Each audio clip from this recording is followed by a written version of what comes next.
നമസ്കാരം, welcome to grow talks. ഞാൻ Subilal.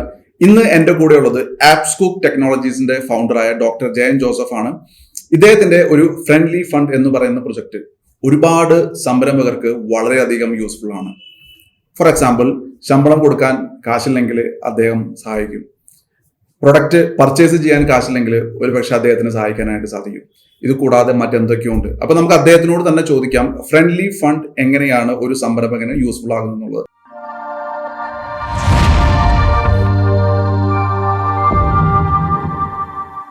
Doctor Jayan Joseph sir, welcome to grow talks. Thank you Sublal. Thank you sir. എന്താണ് ഈ friendly fund? Friendly fund എന്ന് പറഞ്ഞു കഴിഞ്ഞാൽ MSMEകൾക്ക് ഒരു ഗ്രോത്ത് ഉണ്ടാവാൻ വേണ്ടിയിട്ട് ഉണ്ടാക്കിയിട്ടുള്ള ഒരു പ്രൊജക്റ്റാണ്. അപ്പം അത് പറഞ്ഞു വരുമ്പോൾ നമുക്കൊരു ഇന്ത്യൻ ഇക്കണോമിയുടെ ഒരു ബ്രീഫ് ചെയ്യാതെ നമുക്ക് MSMEകൾക്ക് പോകാൻ പറ്റും.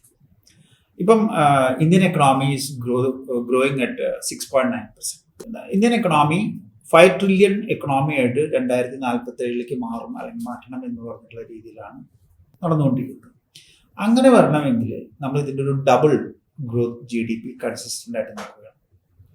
അപ്പോൾ ഇന്ത്യയുടെ ഇപ്പോഴത്തെ GDP ഗ്രോത്ത് നോക്കിക്കഴിഞ്ഞാൽ, GDP കോൺട്രിബ്യൂഷൻ നോക്കിക്കഴിഞ്ഞാൽ ഏകദേശം 53% സർവീസ് സെക്ടറിൽ നിന്നും, 28% മാനുഫാക്ചറിംഗ് സെക്ടറിൽ നിന്നും, 18% അഗ്രികൾച്ചർ സെക്ടറിൽ നിന്നാണ് വരുന്നത്. ഈ 53% സർവീസ് സെക്ടറിലും 28% മാനുഫാക്ചറിംഗ് സെക്ടറിലും MSMEകളും ഉണ്ട്, കോർപ്പറേറ്റ്സും ഉണ്ട്, വലിയ കോർപ്പറേറ്റ്സും ഉണ്ട്. ടോട്ടൽ GDPയിലെ 59%, അതായത് ഏകദേശം 60%-ഓളം കോൺട്രിബ്യൂട്ട് ചെയ്യുന്നത് MSMEകളാണ്. അപ്പം MSMEകൾ ഉണ്ടെങ്കിൽ MSMEകളുടെ ഗ്രോത്താണ് GDPയുടെ ഗ്രോത്തിന് ഏറ്റവും ബെനിഫിഷ്യൽ ആയിട്ട് മാറുക എന്നുള്ളത് ഗവൺമെന്റ് കണ്ടെത്തിയിട്ടുണ്ട്. അപ്പൊ MSMEകളെ സപ്പോർട്ട് ചെയ്യാൻ വേണ്ടിയിട്ടാണ് സത്യത്തിൽ ഫ്രണ്ട്ലി ഫണ്ട് എന്ന പ്ലാറ്റ്ഫോം നമ്മൾ ക്രിയേറ്റ് ചെയ്തത്. ചുരുക്കി പറഞ്ഞാൽ MSMEകളുടെ ബിസിനസ് കുറച്ചും കൂടെ സ്മൂത്ത് ആക്കി ഓപ്പറേറ്റ് ചെയ്യാനായിട്ടുള്ള സപ്പോർട്ട്. അതെ, MSMEകളുടെ ഏറ്റവും വലിയൊരു പ്രശ്നം അത് എന്ന് പറഞ്ഞു കഴിഞ്ഞാൽ 3 പ്രശ്നങ്ങളാണ് നമ്മൾ ഐഡന്റിഫൈ ചെയ്തിട്ടുള്ളത്. ഒന്ന്, അവരുടെ ക്രെഡിറ്റ് കപ്പാസിറ്റി, അത് പലപ്പോഴും അവർക്ക് കുറവായിരുന്നു. അപ്പൊ അതാണ് നമ്മൾ അഡ്രസ് ചെയ്യുന്ന ഒരു ഭാഗം. രണ്ടാമത്തെ ഭാഗം എന്താണെന്ന് വെച്ച് കഴിഞ്ഞാൽ, ഇവർക്ക് ഒരിക്കൽ ക്രെഡിറ്റിന് സെയിൽസ് നടത്തി കഴിഞ്ഞാൽ അത് കളക്ഷൻ പോകാൻ വേണ്ടിയിട്ടുള്ള ബുദ്ധിമുട്ടുള്ള അതൊരു വലിയൊരു ഹെഡേക്കാണ്. മൂന്നാമത്തെ എന്താണെന്ന് വെച്ച് കഴിഞ്ഞാൽ, അവർക്ക് കൺസിസ്റ്റന്റ് ആയിട്ട് നല്ല എംപ്ലോയീസിനെ കീപ്പ് ചെയ്യാൻ പറ്റാണ്ട് വരും എന്നുള്ളതാണ്. പിന്നെ ടാക്സ് പേ ചെയ്യാനായിട്ട്, സമയത്തിന് ടാക്സ് പേ ചെയ്യാനായിട്ട് പറ്റാണ്ട് വരുന്നുള്ള കംപ്ലയൻസസ് ഇഷ്യൂസും MSMEകൾക്ക് ധാരാളം വരുന്നുണ്ട്. അപ്പൊ നമ്മൾ ഈ ഏരിയയിലൊക്കെ അഡ്രസ് ചെയ്തുകൊണ്ടാണ് ഫ്രണ്ട്ലി ഫണ്ട്സ് വർക്ക് ചെയ്യുന്നത്. ഓക്കെ, അപ്പോൾ നമുക്ക് ആദ്യം ഈ ആപ്സ്കൂക്ക് ടെക്നോളജീസിലേക്ക് പോകാം. കാരണം ആപ്സ്കൂക്കിന്റെ ആണല്ലോ ഫ്രണ്ട്ലി ഫണ്ട്. യെസ്. എന്താണ് ആപ്സ്കൂക്ക് ടെക്നോളജീസ് ചെയ്യുന്നത്? പ്രൈമറി ബിസിനസ് എന്താണ് ആപ്സ്കൂക്ക് ടെക്നോളജീസിന്റെ? അതുപോലെ ഈ ഫ്രണ്ട്ലി ഫണ്ട് എന്ന് പറയുന്ന പ്രൊജക്ട് എന്താണ്? ഒരു NBFC ആണോ, ഒരു ബാങ്കിങ് ആണോ, അല്ലെങ്കിൽ വേറെ ഏതെങ്കിലും രീതിയിലുള്ള ഫിനാൻഷ്യൽ എയ്ഡ് കൊടുക്കുന്നുണ്ടെങ്കിൽ അതിന്റെ ബാക്കിലുള്ള റീസൺസ് എന്താണ്, അതിന്റെ ബാക്കപ്പ് എന്താണ്, ലീഗാലിറ്റി എന്താണ്, ഇതെല്ലാം നമുക്ക് ഡിസ്കസ് ചെയ്യേണ്ടതുണ്ട്. പക്ഷെ ആദ്യം നമുക്ക് എന്താണ് ആപ്സ്കൂക്ക് ടെക്നോളജീസിന്റെ കഥ എന്ന് കേൾക്കാം. ആപ്സ്കൂക്ക് ടെക്നോളജീസ് എന്ന് പറഞ്ഞു കഴിഞ്ഞാൽ 2011 മുതൽ കേരളത്തിലെ സ്കൂളുകൾക്ക് വേണ്ടിയിട്ടുള്ള admission management to alumni management, school resource management system കൊടുക്കുന്ന ഒരു കമ്പനിയാണ്. ഇപ്പൊ നമുക്ക് ഒരു പാൻ ഇന്ത്യ പ്രസൻസ് ഉണ്ട്. നമുക്കൊരു മോർ ദാൻ 600 സ്കൂൾസിൽ നമ്മൾ കൊടുക്കുന്നുണ്ട്.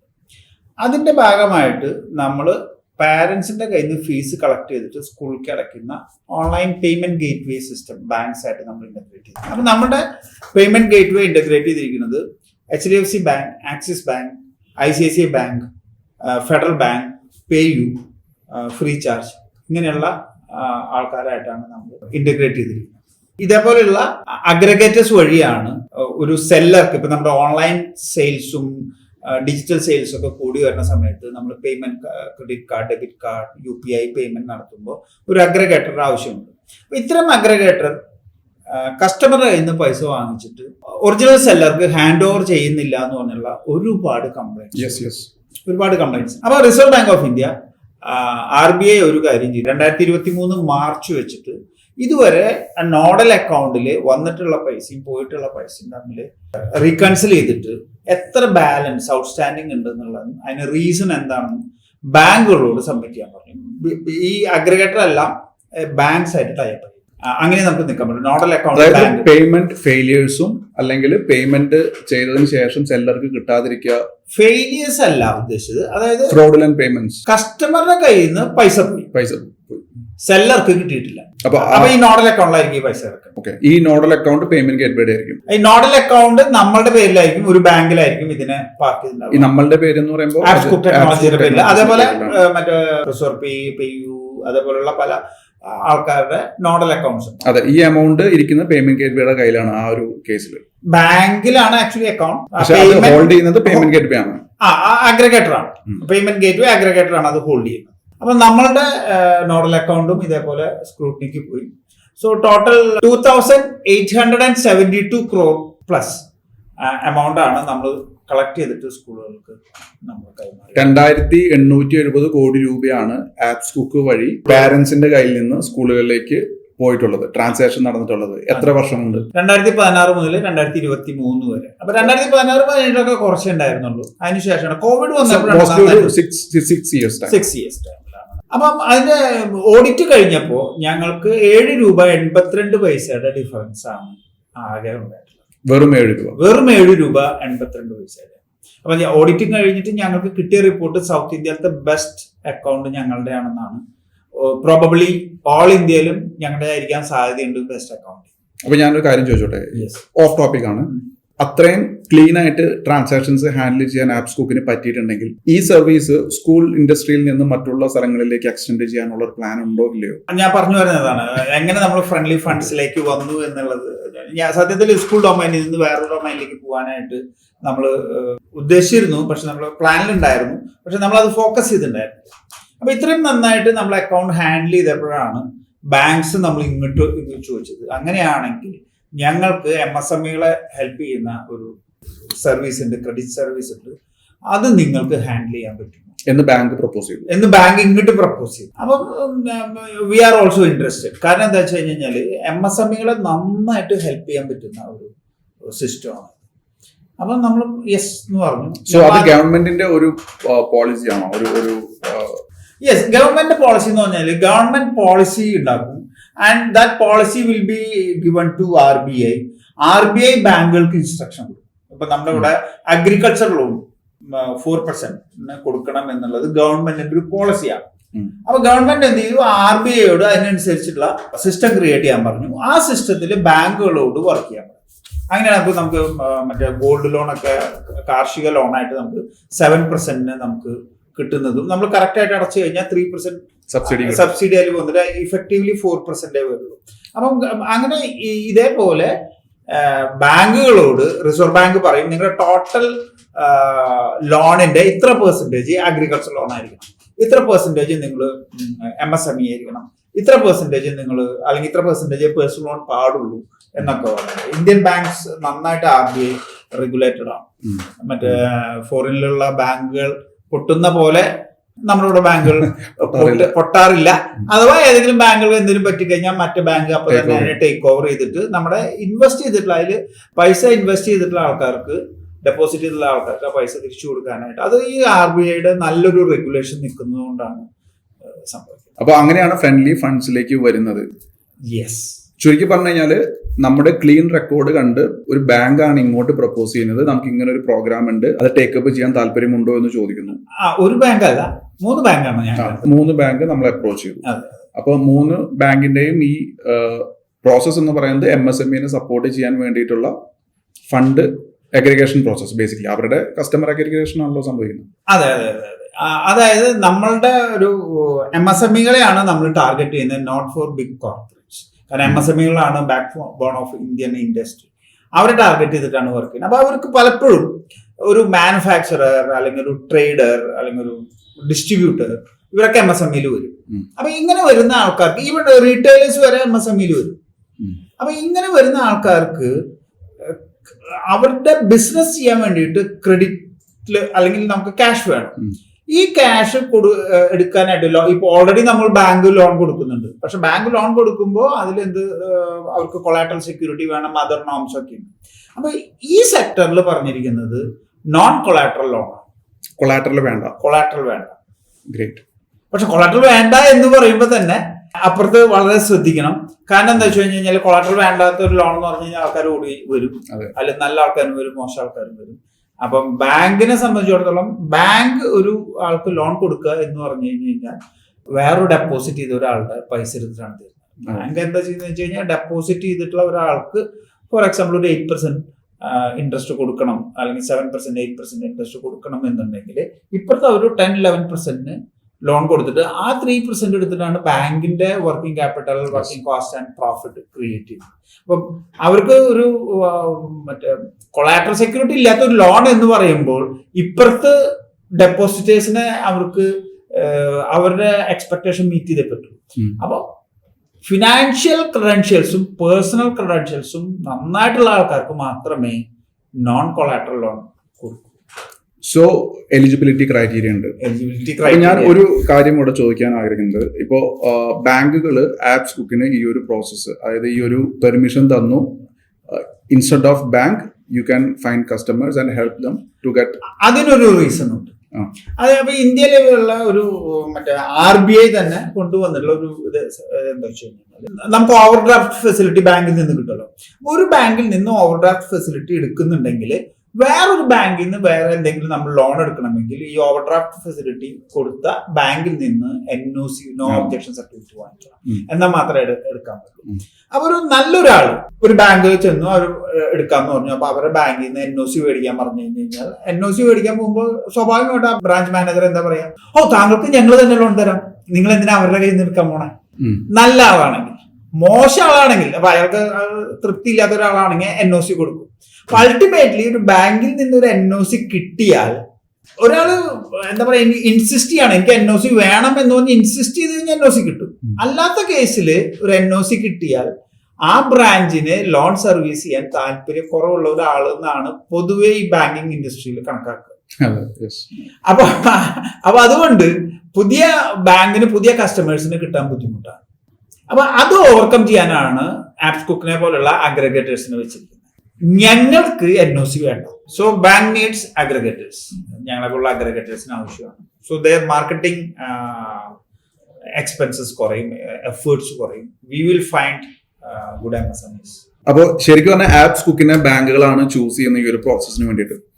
ഞാൻ എൻ്റെ ഒരു മാർക്കറ്റിംഗ് ആസ്പെക്റ്റിൽ ഞാനൊന്ന് ചോദിക്കട്ടെ. ഇപ്പോ സാധാരണ കസ്റ്റമർക്ക്, ഇപ്പോൾ ഒരു MSME ബിസിനസ് ഓണർക്ക് ഈ ഒരു സംശയം ഉണ്ടായിരിക്കും. അതായത് ഇവര് ആപ്സ് കുക്ക് ഫണ്ട് തരുന്നു എന്ന് പറയുമ്പോൾ, അല്ലെങ്കിൽ ഫ്രണ്ട്ലി ഫണ്ട് ഫിനാൻസ് സപ്പോർട്ട് കൊടുക്കുന്നു എന്ന് പറയുമ്പോൾ അത് ഏത് കാറ്റഗറിയിലാണ് വരും? സാർ ഓൾറെഡി പറഞ്ഞു കൊളാട്രൽ വേണ്ട എന്ന് പറഞ്ഞു. അപ്പൊ അതിനൊരു വേറെ കണ്ടീഷൻസ് ഉണ്ടായിരിക്കും തീർച്ചയായിട്ടും. അതുകൂടാതെ ഇത് വിത്ത് ഇൻട്രസ്റ്റ് ആണോ, NBFC മോഡലാണോ? അപ്പോൾ ശരിക്കും പറഞ്ഞു കഴിഞ്ഞാൽ ഇപ്പോ സാറ് പറയുന്നത് this is something new in the market അല്ലെ? അപ്പോൾ ഇതിനെ നമ്മൾ കസ്റ്റമറുടെ അടുത്ത്, എസ്പെഷ്യലി ഇന്ന് ഒരുപാട് ഫിനാൻഷ്യൽ ഫ്രോഡ് നടക്കുന്ന ഒരു ടൈമാണ്. അപ്പോൾ ഒരു ട്രസ്റ്റ് ഫാക്ടർ ഭയങ്കരമായിട്ട് വേണം. അപ്പോൾ ഒരു SME ബിസിനസ് ഓണർ നമ്മളിലേക്ക്, അതായത് ഫ്രണ്ട്ലി ഫണ്ടിലേക്ക് വരണമെങ്കിൽ how you are planning to build that trust? ഇതിൽ എന്താ വെച്ച് കഴിഞ്ഞാല് ആപ്സ് കുക്ക് അല്ല, അല്ലെങ്കിൽ ഫ്രണ്ട്ലി ഫണ്ട്സ് അല്ല ഫണ്ട് ചെയ്യുന്നത്. നമ്മൾ ചെയ്യുന്നത് എന്താ വെച്ചാൽ ബാങ്കിനെയും MSMEകളെയും ഷെയ്ക്ക് ഹാൻഡ് ചെയ്യാനായിട്ടുള്ള ഒരു മീഡിയ അല്ലെങ്കിൽ ഒരു പ്ലാറ്റ്ഫോം. ശരി, ഓക്കെ. അപ്പൊ ഇവിടെ ഒരു സംരംഭത്തിന് വരാവുന്ന ഒരു ചോദ്യം, എന്തിന് നമ്മൾ ആപ്സ് കുക്ക് വഴി പോകണം, എന്തുകൊണ്ട് ഡയറക്റ്റ് ബാങ്കിൽ പോയി കൂടാ? അപ്പൊ നേരത്തെ ഞാൻ പറഞ്ഞല്ലോ, ഡയറക്റ്റ് ബാങ്കിൽ പോയി കഴിഞ്ഞാൽ ദേ നീഡ് NOC. അപ്പൊ NOC വരുമ്പോ എന്ത് സംഭവിക്കും? അപ്പുറത്ത് ബാങ്ക്, മറ്റേ ബാങ്ക് നേരിട്ട് സർവീസ്. അപ്പൊ പുതിയ ബാങ്കിന് നല്ല കസ്റ്റമേഴ്സിനെ കിട്ടില്ല. അപ്പം ഇവർ നേരിട്ട് കൊടുക്കാമെന്നുണ്ടെങ്കിൽ ആൻഡ് ഒരു നോൺ കൊളാട്രൽ ലോൺ കൊടുക്കാം എന്നുണ്ടെങ്കിൽ നല്ല കസ്റ്റമേഴ്സിന് ബാങ്ക് കിട്ടും. അത് ബാങ്കിന്റെ സൈഡിൽ നിന്ന്. ഒരു SME ബിസിനസ് ഓണറുടെ സെഗ്മെന്റ് സൈഡിൽ നിന്ന് ചിന്തിക്കുമ്പോൾ നോൺ കൊളാട്രൽ ലോൺ ക്വിക്കായിട്ട് കിട്ടാൻ വേണ്ടിയിട്ടുള്ള ഒരു സിസ്റ്റം, ബേസിക്കലി ഒരു ഷോർട്ട് ടേം ഫണ്ട് സപ്പോർട്ട്. നമുക്കൊരു 30 days ക്രെഡിറ്റ് ലൈൻ ആണ് പൊതുവെ. അപ്പൊ 30 daysന്റെ റിക്വയർമെന്റിൽ റീപേ ചെയ്യാൻ പറ്റുന്ന ഏതൊരു ബിസിനസിനും, ക്വാളിഫൈഡ് ബിസിനസിനും ഈ ഒരു സർവീസ് അവൈൽ ചെയ്യാം. തീർച്ചയായിട്ടും ചെയ്യാം. അത് പ്രൊവൈഡ് ചെയ്യുന്നത് ഏതെങ്കിലും ഒരു പെർട്ടിക്കുലർ ബാങ്ക് ആണോ, മൾട്ടിപ്പിൾ ബാങ്ക്സ് ആണോ? മൾട്ടിപ്പിൾ ബാങ്ക്സ് ആപ്സ് കുക്ക് വഴിയാണ് കൊടുക്കുന്നത്. അപ്പൊ അഗൈൻ ഞാൻ ആ ക്വസ്റ്റ്യനിലേക്ക് തിരിച്ചു വരികയാണ്, how we are going to build trust in that SME business owner? ഞങ്ങൾ 2011 മുതൽ മാർക്കറ്റിലുണ്ട്. 2013 ഞങ്ങൾ കമ്പനിയായിട്ട് രജിസ്റ്റർ ചെയ്തിട്ട് ഒരു വർക്ക് ചെയ്യുന്നത്. അപ്പൊ ഞങ്ങൾക്ക് ഒരു 11+ yearsന്റെ എക്സ്പീരിയൻസ് ഞങ്ങൾ മാർക്കറ്റിലുണ്ട്. പിന്നെ ഞങ്ങൾ നേരത്തെ പറഞ്ഞ പോലെ $2,872 കോടി രൂപ ഞങ്ങൾ പാരന്റ്സിന്റെ നിന്ന് കളക്ട് ചെയ്തിട്ട് ഞങ്ങൾ സ്കൂൾസിന് കൈമാറി കഴിഞ്ഞപ്പോൾ $7.82 ഡിഫറൻസ് ഉണ്ടായിട്ടുള്ളൂ. ആ ഡിഫറൻസ് ഡെസിമൽസ് അക്യുമുലേറ്റ് ചെയ്ത് വന്നിട്ടുള്ളത്. അത് ഓക്കെ, ഈ ഒരു പോയിന്റ് നമ്മൾ ഓൾറെഡി ഡിസ്കസ് ചെയ്തു. പക്ഷേ ട്രസ്റ്റ് ആ ഒരു ഫാക്ടറിനെ, കാരണം ഞാൻ ഇതിനെ കാണുന്നത് എപ്പോഴും ഞാനൊരു മാർക്കറ്റിംഗ് പെർസ്പെക്റ്റീവിൽ തിങ്ക് ചെയ്യുന്നതുകൊണ്ട് തന്നെ ഇപ്പോ സാറിന്റെ കയ്യിൽ ഇങ്ങനെ ഒരു പ്ലസ് പോയിന്റ് ഉണ്ട്, അഡ്വാൻറ്റേജ് ഉണ്ട്. ഇപ്പൊ ഈ പറഞ്ഞ നമുക്ക് 2,800 crores അതിനകത്ത് വെറും ₹7, അത് തീർച്ചയായിട്ടും ഡെസിമൽ അക്യുമുലേഷൻ തന്നെ ആയിരിക്കും ആ ഒരു ഇത് വന്നിട്ടുണ്ടായിരിക്കും. പക്ഷെ അതിൽ വേറെ കാര്യം കൂടി ഉണ്ട് കേട്ടോ, ബാക്കിയുള്ളവർക്ക് 1,000 crore ചെയ്തവർക്ക് 30 crores ഒക്കെ ഡിഫറൻസ് ഉണ്ട്. അങ്ങനെ ഉണ്ട് മാർക്കറ്റിൽ, മനസ്സിലായി. യെസ്, ബട്ട് നമുക്ക് ഇതിനെ ഒരു കസ്റ്റമറുടെ അടുത്തേക്ക്, കാരണം ഞാനിത് കാണുന്നത് പല ബിസിനസ് ഓണേഴ്സിനും അവരുടേതായ USPs ഉണ്ട് എടുത്ത് കാണിക്കാൻ. അവരുടെ അടുത്ത് എന്ന് ചോദിച്ചാൽ പല പല കാര്യങ്ങൾ കാണിക്കാൻ അവരുടെ കയ്യിലുണ്ട്. പക്ഷേ ഒരു മാർക്കറ്റിംഗ് പെർസ്പെക്റ്റീവിൽ നിന്ന് തിങ്ക് ചെയ്യുമ്പോൾ അല്ലെങ്കിൽ ഒരു കൺവേർഷൻ പോയിന്റ് ഓഫ് വ്യൂ നോക്കുമ്പോൾ ഇതിനെ അവർക്ക് പ്രൊജക്ട് ചെയ്യാൻ പറ്റുന്നില്ല, അല്ലെങ്കിൽ കസ്റ്റമർക്ക് ഐഡന്റിഫൈ ചെയ്യാൻ പറ്റുന്ന രീതിയിൽ പ്ലേസ് ചെയ്യാൻ പറ്റുന്നില്ല. അത് നമ്മുടെ USPs എന്ന് പറയുന്നത് നമ്മുടെ ട്രസ്റ്റ് അല്ല അതിന്റെ USP ആയിട്ട് വരുന്നത്. അതായത് MSMEകൾക്ക് കിട്ടുന്ന സർവീസ് ആണ് അതിൽ ആക്ച്വലി. അഗ്രീഡ്. പക്ഷെ എന്നാലും ഇതൊരു ഫിനാൻഷ്യൽ പ്രോസസ് ആയതുകൊണ്ട് ഒരു പരിധി വരെ ട്രസ്റ്റിന് അതിനൊരു ഡെഫിനറ്റ്ലി വേണം. പക്ഷെ നമ്മൾ എന്താ ചെയ്യുന്നത്, we are connecting the MSMEs and banks. Process നേരെയാണ് നടക്കുന്നത്, നമ്മളവിടെ കണക്ടിങ് ഇത് മാത്രമേ ഉള്ളൂ. അപ്പൊ നമ്മളല്ല പൈസ കൊടുക്കുന്നത്, ബാങ്കാണ് പൈസ കൊടുക്കുന്നത്, ബാങ്കിനാണ് പൈസ തിരിച്ചു കൊടുക്കുന്നത്. ഒരിക്കലും നമ്മൾ MSMEയുടെ കയ്യിൽ നിന്ന് പൈസ വാങ്ങി ബാങ്കിന് കൊടുക്കുകയോ ബാങ്കിന്റെ കയ്യിൽ നിന്ന് പൈസ വാങ്ങി MSMEകൾക്ക് കൊടുക്കുകയോ അല്ല നമ്മൾ ചെയ്യുന്നത്. That process goes through. അതിന്റെ ഇടയിൽ നമ്മളൊരു അഗ്രിഗേറ്റർ എന്നുള്ള ഒരു റോൾ ഉണ്ട് എന്നുള്ളതാണ്. അപ്പൊ ഈ അഗ്രിഗേറ്ററുടെ റോൾ എന്താ വ്യക്തമായിട്ട് പറയുകയാണെങ്കിൽ, ഇപ്പൊ ഞാനൊരു SME ആണ്, ഞാൻ സാറിന്റെ അടുത്ത് വരികയാണ്, എനിക്ക് വേണ്ടത് കുറച്ച് ഫണ്ടാണ് ഫോർ എനി പർപ്പസ്. എനി പർപ്പസിന് ഞങ്ങൾ ഫണ്ട് തരില്ല. ഏതൊക്കെ പർപ്പസിനാണ് നമുക്ക് ഫിനാൻഷ്യൽ സപ്പോർട്ട് കൊടുക്കാൻ സാധിക്കുന്നത്? നമ്മൾ 3 പർപ്പസിനാണ് നമ്മൾ ഫിനാൻഷ്യൽ സപ്പോർട്ട് ക്രെഡിറ്റ് ലൈൻ കൊടുക്കുന്നത്. നമ്മൾ 30 days ക്രെഡിറ്റ് ലൈൻ ആണ് കൊടുക്കുന്നത് എന്ന് പറഞ്ഞത്. അപ്പൊ ഏറ്റവും സിമ്പിൾ ആയിട്ട് നമുക്ക് എക്സ്പ്ലെയിൻ ചെയ്യാവുന്ന കാര്യമാണ് നമ്മുടെ സാലറി ഫസ്റ്റ് എന്നുള്ള. ഓക്കെ, സാലറി ഫസ്റ്റ് എന്ന് പറഞ്ഞു കഴിഞ്ഞാൽ 1-ാം തീയതി എംപ്ലോയീസിന് അവരുടെ അക്കൗണ്ടിലേക്ക് സാലറി ഡിസ്പേഴ്സ് ചെയ്യും. MSMEs ആൻഡ് കമ്പനീസ് 30-ാം തീയതിക്കുള്ളിൽ ഈ പൈസ തിരിച്ചടച്ചു. ഇൻ കേസ് ഏതെങ്കിലും ഒരു കമ്പനിക്ക് കറക്റ്റ് ടൈമിൽ സാലറി കൊടുക്കാൻ പറ്റുന്നില്ലെങ്കിൽ, ഫണ്ട് ഷോർട്ട് ആണെങ്കിൽ, അല്ല ഇതിൽ എന്താ സംഭവം എന്ന് വെച്ച് കഴിഞ്ഞാൽ, നമ്മുടെ ഇന്ത്യയിലുള്ള മോസ്റ്റ് ഓഫ് ദ MSMEക്കും 1-ാം തീയതി പൈസ കൊടുക്കാൻ, സാലറി കൊടുക്കാൻ പറ്റാറില്ല എന്നുള്ളതാണ്. കാരണം അവരൊരു ഗ്രോയിങ് കമ്പനി ആയിരിക്കും. ഈ ഗ്രോയിങ് കമ്പനികൾക്ക് 5-ാം തീയതി 10-ാം തീയതി 15-ാം തീയതി ഇവർക്ക് ഇങ്ങനെ ഒരു മാസം കൊടുക്കാനുള്ള സാലറി കൊടുക്കാനുള്ള ഫണ്ട് ആ ഒരു മാസം വരുന്നുണ്ട്. പക്ഷെ അത് 1-ാം തീയതി ഉണ്ടാവില്ല. നമ്മുടെ എംപ്ലോയി മൈൻഡ് സെറ്റ് എന്താ വെച്ച് കഴിഞ്ഞാൽ, നമുക്ക് ശമ്പളം ഇത്തിരി കുറഞ്ഞാലും 1-ാം തീയതി തന്നെ ശമ്പളം കിട്ടുന്ന ഒരു കമ്പനിയിൽ വർക്ക് ചെയ്യാനാണ് നമ്മുടെ എംപ്ലോയീസിന് താല്പര്യം. കാരണം അവർക്ക് 5-ാം തീയതി ആകുമ്പോൾ കുറച്ച് EMIs ഉണ്ടാവും, അവരുടെ അതൊക്കെ അടച്ചു പോകണം, അപ്പൊ അവരുടെ എല്ലാ പ്ലാനിങ്ങും അതിൽ നടക്കും. തീർച്ചയായിട്ടും. അപ്പൊ അത് പിന്നെ മാത്രമല്ല പല കമ്പനികളും ഘട്ടമായിട്ടാണ് സാലറി കൊടുക്കും. ഇപ്പൊ ആപ്സ് കുക്ക് തന്നെ അതിന്റെ തുടക്കത്തിൽ എങ്ങനെയായിരുന്നു വെച്ച് കഴിഞ്ഞാല് 5-ാം തീയതി കുറച്ച് ശമ്പളം കൊടുക്കും, 10-ാം തീയതി കുറച്ച് ശമ്പളം കൊടുക്കും, 15-ാം തീയതി കുറച്ച് ശമ്പളം കൊടുക്കും, ഈവൻ 30-ാം തീയതി വരെ നമ്മൾ എക്സ്റ്റെൻഡ് ചെയ്ത് പോയിട്ടുള്ള ഒരു ഗ്രോയിങ് സ്റ്റേജിലുള്ള എല്ലാ കമ്പനികളും ഒരു സ്ട്രഗിൾ ആണ്. അപ്പം നമ്മുടെ എംപ്ലോയീസ് അവിടെ നമ്മുടെ കൂടെ നിൽക്കുന്ന എംപ്ലോയീസ് എന്ന് പറയുന്നത് അവരുടെ ക്വാളിറ്റി കൂടുതലായിട്ട് സ്കില്ലിനേക്കാൾ കൂടുതൽ സിൻസിയറിറ്റി ഉള്ള എംപ്ലോയീസ് ആയിരിക്കും. അവർക്കറിയാം നമ്മുടെ കമ്പനി നല്ല കമ്പനിയാണ്, സിൻസിയർ ആയിട്ടുള്ള ഇതിനായിരിക്കും അവിടെ മുൻതൂക്കം. പക്ഷെ സ്കിൽഡ് ആയിട്ടുള്ള ആൾക്കാരുണ്ട്, അവരെന്താ അവര് സിൻസിയറിറ്റി ഇല്ലാത്തവരെന്നല്ല ഞാൻ പറഞ്ഞ, അവർ സിൻസിയർ ഉള്ളവർ കൂടെ നിൽക്കും. പക്ഷെ പല ആൾക്കാരും 5-ാം തീയതി ആയിട്ട് ശമ്പളം കിട്ടിയില്ലെങ്കിൽ വേറെ, അല്ലെങ്കിൽ 10-ാം തീയതി ആയിട്ട് ശമ്പളം കിട്ടിയില്ലെങ്കിൽ ഈ കമ്പനി നമുക്ക് എത്ര നാളെ ശമ്പളം തരുന്നുള്ളത് നമുക്കറിയില്ല, അതുകൊണ്ട് നമുക്ക് വേറെ കമ്പനി നോക്കാം എന്ന് പറഞ്ഞു. പക്ഷെ ആക്ച്വലി ആ ആളും നല്ല സ്കിൽഡ് ആണ്. അപ്പൊ അങ്ങനെ സ്കിൽഡ് ആയിട്ടുള്ള എംപ്ലോയീസിനെ റീറ്റെയിൻ ചെയ്യണമെങ്കിൽ, നമ്മുടെ കമ്പനിയിൽ റീറ്റെയിൻ ചെയ്യണമെങ്കിൽ 1-ാം തീയതി സാലറി കൊടുത്തു കഴിഞ്ഞാൽ ഒരു happiness in the system office increases, employee happiness കൂട്ടാൻ പറ്റും. പക്ഷെ അതിന്റെ അർത്ഥം ബിസിനസ് ഓണർക്ക് ലോഡ് കുറയുന്നു എന്നല്ല, സ്ട്രെസ് കുറയുന്നു. പിന്നെ അതിൽ വേറൊരു കാര്യം എന്താ വെച്ച് കഴിഞ്ഞാല് എംപ്ലോയീസിന്റെ പ്രൊഡക്ടിവിറ്റി കൂടും. ബിസിനസ് ഓണേഴ്സിന് പ്രൊഡക്ടിവിറ്റി ഡിമാൻഡ് ചെയ്യാം, ഇപ്പൊ നമുക്കൊരു ഫോർ എക്സാമ്പിൾ നമുക്കൊരു 7ാം തീയതി ഡെലിവറി ചെയ്യേണ്ട ഒരു വർക്ക് ഉണ്ട്. അപ്പൊ നമ്മൾ പോയിട്ട് പറയണം നമുക്ക് 7ാം തീയതി ഡെലിവറി ചെയ്യണമെന്ന് പറഞ്ഞു കഴിഞ്ഞാൽ പല എംപ്ലോയീസിന്റെ മൈൻഡ് സെറ്റ് ശമ്പളം ഇതുവരെ കിട്ടിയിട്ടില്ലല്ലോ, ആദ്യം ശമ്പളം എന്താ എന്നിട്ട് നമുക്ക് ഡെലിവറി. ഇങ്ങനെയുള്ള ഇതുകൊണ്ട് പ്രൊഡക്ടിവിറ്റി കുറയുന്ന പല ഇൻസ്റ്റൻസസും മറ്റ് MSMEകളുടെ സെക്ടറിൽ ഉണ്ടായിട്ടുണ്ട്. കൃത്യമായ സമയത്ത് ശമ്പളം കൊടുക്കാൻ പറ്റാത്ത സംരംഭകന് തീർച്ചയായിട്ടും അവരുടെ മുന്നിൽ ഡിമാൻഡ് ചെയ്യാൻ പറ്റത്തില്ല. അപ്പൊ ഇവിടെ നമുക്ക് 1ാം തീയതി ശമ്പളം കൊടുക്കുന്നുണ്ട്, കൃത്യമായിട്ട് 1ാം തീയതി എംപ്ലോയീസിന്റെ അക്കൗണ്ടിൽ പൈസ വരുന്നുണ്ട്. ഇവിടെ നമ്മൾ നോട്ട് ചെയ്യേണ്ട ഒരു കാര്യം എന്താ വെച്ചാൽ എംപ്ലോയീസിന് സാലറി കൊടുക്കാൻ വേണ്ടി MSMEകൾക്ക് ലോൺ കൊടുക്കുകയല്ല ചെയ്യുന്നത്, പൈസ കൊടുക്കുകയല്ല ചെയ്യുന്നത്. എംപ്ലോയീസിന്റെ സാലറി നേരിട്ട് കൊടുക്കും, ബാങ്കിൽ നിന്ന് അത് മൂവ് ചെയ്യാണ് ചെയ്യുന്നത്. അപ്പോഴുള്ള മറ്റേ മിസ്അപ്രോപ്രിയേഷൻ ഉള്ള അവസരം കുറവാണ്. നേരത്തെ ഞാൻ പറഞ്ഞത് ഇത് കൊളാട്രൽ സെക്യൂരിറ്റി ഇല്ലാത്ത ഒരു ലോണാണ്. അപ്പൊ കൊളാട്രൽ സെക്യൂരിറ്റി ഇല്ലാത്തതുകൊണ്ട് തന്നെ ആ പർപ്പസിന് തന്നെ അത് പോണം എന്നുള്ളത് ബാങ്കിന് ഭയങ്കര, അത് തീർച്ചയായിട്ടും നല്ലൊരു കാര്യമാണ്. അല്ലെങ്കിൽ ആ എമൗണ്ട് എടുത്ത് മറിക്കാൻ സാധ്യത ഉണ്ട്. അപ്പൊ ഇത് ഡയറക്റ്റ് ആസ് എ സാലറി തന്നെ ക്രെഡിറ്റ് ആവുകയാണ് ചെയ്യുന്നത്. അപ്പൊ വളരെ ട്രാൻസ്പെറന്റ് ആയിട്ടുള്ള ക്രെഡിബിൾ സിസ്റ്റം ആണ് ഇത് എന്നുള്ള വ്യക്തമാണ്. അങ്ങനെയാണെങ്കിൽ സാലറി എന്ന് പറഞ്ഞിട്ട് തന്നെയാണ് മറ്റേ എംപ്ലോയിയുടെ അക്കൗണ്ടിലേക്ക് പോവുക. And he is liable four paying the income tax. Okay.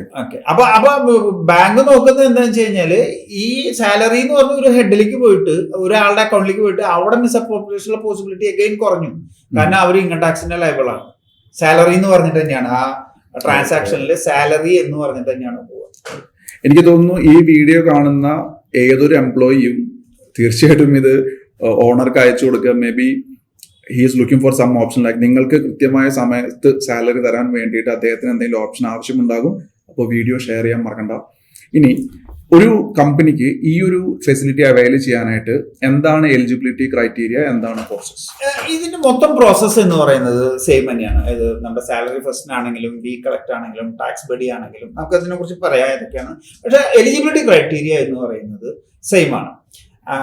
2 വർഷത്തെ ഓഡിറ്റഡ് സ്റ്റേറ്റ്മെന്റ് വേണം, ഫിനാൻഷ്യൽ സ്റ്റേറ്റ്മെന്റ് ഓഡിറ്റഡ് ആയിട്ടുള്ള സ്റ്റേറ്റ്മെന്റ് 2 വർഷത്തെ പ്രോഗ്രസീവ് ആയിരിക്കും.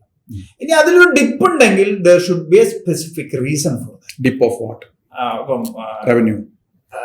Either revenue or profit. റവന്യൂല് കുറവുണ്ടാവാൻ പാടില്ല, പ്രോഫിറ്റില് കുറവുണ്ടാവും. അപ്പം ആ ഒരു വർഷം ആ ഒരു കമ്പനി ഒരു ഇൻവെസ്റ്റ്മെന്റ് നടത്തി, അപ്പൊ അവരുടെ പ്രോഫിറ്റ് കുറയും. അപ്പൊ there is a reason for that. അപ്പൊ അങ്ങനെ പ്രോഗ്രസീവ് ആയിരിക്കണം. രണ്ടാമത് വേണ്ടത് 1 വർഷത്തെ GST പേയ്മെന്റ്സ്, ചലാൻസ് വേണം. അവർ പേ ചെയ്തിട്ടുണ്ടോ പേ ചെയ്തിട്ടില്ല എന്നുള്ളതല്ല. അപ്പൊ 2 വർഷത്തെ ഫയലിംഗ് ചെയ്ത 1 വർഷത്തെ GST അടച്ചിട്ടുള്ള കമ്പനികൾക്കാണ് പ്രിലിമിനറി ക്വാളിഫിക്കേഷൻ ഉള്ളൂ. 750 പ്ലസ് സിബിൽ സ്കോർ ഡയറക്ടേഴ്സ്, ഓണേഴ്സിന്, എല്ലാ ഡയറക്ടേഴ്സിനും. ഇപ്പൊ പ്രൊപ്പറേറ്റർ ആണ്, പ്രൊപ്പറേറ്ററിന് വേണം. പല സംരംഭകരുടെയും സിബിൽ സ്കോർ പൊതുവെ താഴെയായിരിക്കും. ഇതിലെന്താ പറഞ്ഞല്ലോ, നോൺ കൊളാറ്ററൽ ആയതുകൊണ്ട്, നോൺ കൊളാറ്ററൽ ലോൺ ആയതുകൊണ്ട് ഫിനാൻഷ്യൽ ക്രെഡിബിലിറ്റിയുടെ മുകളിലാണ്. അതായത് നമ്മൾ ഒരു ആൾക്ക് സിബിൽ സ്കോർ കുറയാന്ന് പറഞ്ഞു കഴിഞ്ഞാൽ അയാൾ പൈസ ഇല്ലാത്ത ആളെന്നല്ല അർത്ഥം. ഫിനാൻഷ്യൽ മാനേജ്മെന്റ് മോശമുള്ള ആളെന്നുള്ളതാണ്. അപ്പൊ ഫിനാൻഷ്യൽ മാനേജ്മെന്റ് മോശമല്ലാത്ത ആൾക്കേ നമുക്ക് കൊളാറ്ററൽ ഇല്ലാത്ത ലോൺ കൊടുക്കാൻ കഴിയും. അപ്പം എലിജിബിലിറ്റി, ബേസിക് എലിജിബിലിറ്റി 3 എണ്ണമാണ്. അപ്പൊ ഇതില് നമ്മളൊരു ഓൺ ബോർഡിംഗ് പ്രോസസ് ഉണ്ട്. ഒരു ഓൺ ബോർഡിംഗ് പ്രോസസ് എന്ന് പറഞ്ഞാൽ 2 സ്റ്റേജാണ്. ഒന്ന് ഫിനാൻഷ്യൽ ക്രെഡൻഷ്യൽസ് മാത്രം വെച്ചിട്ട് അവരെ ചെക്ക് ചെയ്യും. and അതിൽ എലിജിബിൾ ആണെങ്കിൽ അവരുടെ പേഴ്സണൽ ക്രെഡൻഷ്യൽസ് ചെക്ക് ചെയ്യും. അപ്പം ഫിനാൻഷ്യൽ ക്രെഡൻഷ്യൽസ് ആദ്യം ചെക്ക് ചെയ്യും, അത് കഴിഞ്ഞിട്ട് പേഴ്സണൽ ക്രെഡൻഷ്യൽസ് ചെക്ക് ചെയ്യും, അത് കഴിഞ്ഞിട്ട് ഇവർ ഓൺ ബോർഡ് ചെയ്യും. ഈ പ്രോസസ് ഒരു 2 months വരെ എടുത്തേക്കാം. 60 days ആണ് ഫസ്റ്റ് ടൈം ഓൺ ബോർഡ് ചെയ്യുമ്പോൾ 2 months വരെ എടുത്തേക്കാം. ഈ ഓൺ ബോർഡിംഗ് ചെയ്യുന്നത് ആപ്സ്കുക്ക് ആണോ ബാങ്ക് ആണ് ഇവരെ ക്രെഡൻഷ്യൽസ് നോക്കുന്നത്. ആപ്സ്കുക്ക് എന്ന് പറയുന്നത്, ആപ്സ്കുക്ക് എന്ന് പറഞ്ഞാൽ ഇത് മേടിച്ച് ഇവരെ ഒരു പ്രിലിമിനറി ഡാറ്റ നമുക്ക് ഫസ്റ്റ് ലെവൽ ഓഫ് ഫിൽട്രേഷൻ കഴിഞ്ഞ് സ്ക്രീൻ ഇൻ ആയ ആൾക്കാരുടെ ഡാറ്റ കളക്ട് ചെയ്ത് ബാങ്കിന് പാസ് ചെയ്യും. അപ്പൊ ബാങ്ക് ഇപ്പൊ ഞങ്ങളെ ട്രെയിൻ ചെയ്തിട്ടുണ്ട് എങ്ങനെയാണ് ഈ വരുന്ന ഫിനാൻഷ്യൽസിനെ നോക്കേണ്ടത്. അപ്പൊ ബേസിക്കലി ആപ്സ്കുക്ക് വർക്ക് ചെയ്യുന്നത് ഒരു MSME ബിസിനസ് ഓണർക്ക് വേണ്ടിയാണ്, ബാങ്കുമായിട്ട് വെരിഫിക്കേഷൻ കിട്ടാൻ വേണ്ടിയിട്ട്. അപ്പൊ അങ്ങനെ വരുമ്പോ ബാങ്കിനെ സംബന്ധിച്ചിടത്തോളം അവരുടെ പേരിലേക്ക് 100 എണ്ണം ചെല്ലുമ്പോൾ 70-75 എണ്ണം ബാങ്കിന്റെ അടുത്തേക്ക് ചെല്ലും. ഇപ്പൊ ഞങ്ങളുടെ കയ്യിലേക്ക് 100 എണ്ണം വരുമ്പോ, ആപ്സ്കുക്കിന്റെ കയ്യിലേക്ക് 100 എണ്ണം വരുമ്പോ അതിൽ ചിലപ്പോ 60 എണ്ണമൊക്കെ ആയിരിക്കും ചിലപ്പം അവരെ ബേസ്ഡ് ഓൺ ദയർ ക്രെഡൻഷ്യൽസ് ഇത് പാസ്സാവുക. ഈ 60 എണ്ണത്തില് ബാങ്കിന്റെ അടുത്ത് ചെല്ലുമ്പോ 50 എണ്ണം. അപ്പൊ 10 എണ്ണ അവര് അല്ലെങ്കിൽ അവർ 100 എണ്ണം നോക്കിയിട്ട് 50 എണ്ണം സെലക്ട് ചെയ്യുന്നതിന് പകരം അവർക്ക് 60 എണ്ണം നോക്കിയിട്ട് 50 എണ്ണം സെലക്ട് ചെയ്യുന്നു. അപ്പൊ ആ 40 എണ്ണം ഫിൽട്ടർ ചെയ്യാന്നുള്ള പ്രോസസ് ആപ്സ്കുക്ക് ആണ് ചെയ്യുന്നത്. അപ്പൊ basically finding the people, filtering them down ചെയ്യുന്നത് ആപ്സ്കുക്ക് ആണ്. ഫിൽറ്റർ ആയി കഴിഞ്ഞാൽ ഇനീഷ്യൽ ഫിൽറ്ററിംഗ്, അത് കഴിഞ്ഞാൽ പിന്നെ അവർക്ക് വേണ്ടി ബാങ്കുമായിട്ടുള്ള ഫർദർ പ്രോസസ്സുകൾ കമ്മ്യൂണിക്കേറ്റ് ചെയ്യുന്നത് ആപ്സ്കുക്ക് ആണ്. ഓക്കെ, ഒരു കമ്പനിക്ക് ഓൺ ബോർഡ് ആകാനായിട്ട് ഫോർ സാലറി ഫസ്റ്റ് എന്തൊക്കെ ഡോക്യുമെന്റ്സ് ആണ് വേണ്ടത്? ഞാൻ പറഞ്ഞു GST ഈ 3 ഡോക്യുമെന്റ്സ് തന്നെയാണ് പ്രൈമറി വേണ്ടത്. പിന്നെ എല്ലാം അവരുടെ കയ്യിലുണ്ടാവും. അതായത് MOA, AOA, മെമ്പർ ഓഫ് അണ്ടർസ്റ്റാൻഡിങ്ങും അസോസിയേഷൻ ഓഫ് ആർട്ടിക്കിൾ, അങ്ങനത്തെ MOA, AOA, അത് പിന്നെ ഡയറക്ട് ബോർഡ്സിന്റെ ഈ ലോൺ എടുക്കാൻ വേണ്ടിയിട്ടുള്ള റെസൊല്യൂഷൻസ്, അങ്ങനെയുള്ള കുറച്ച് കാര്യം അതൊക്കെ നമുക്ക് ഓൾറെഡി ഉള്ളതാണ്.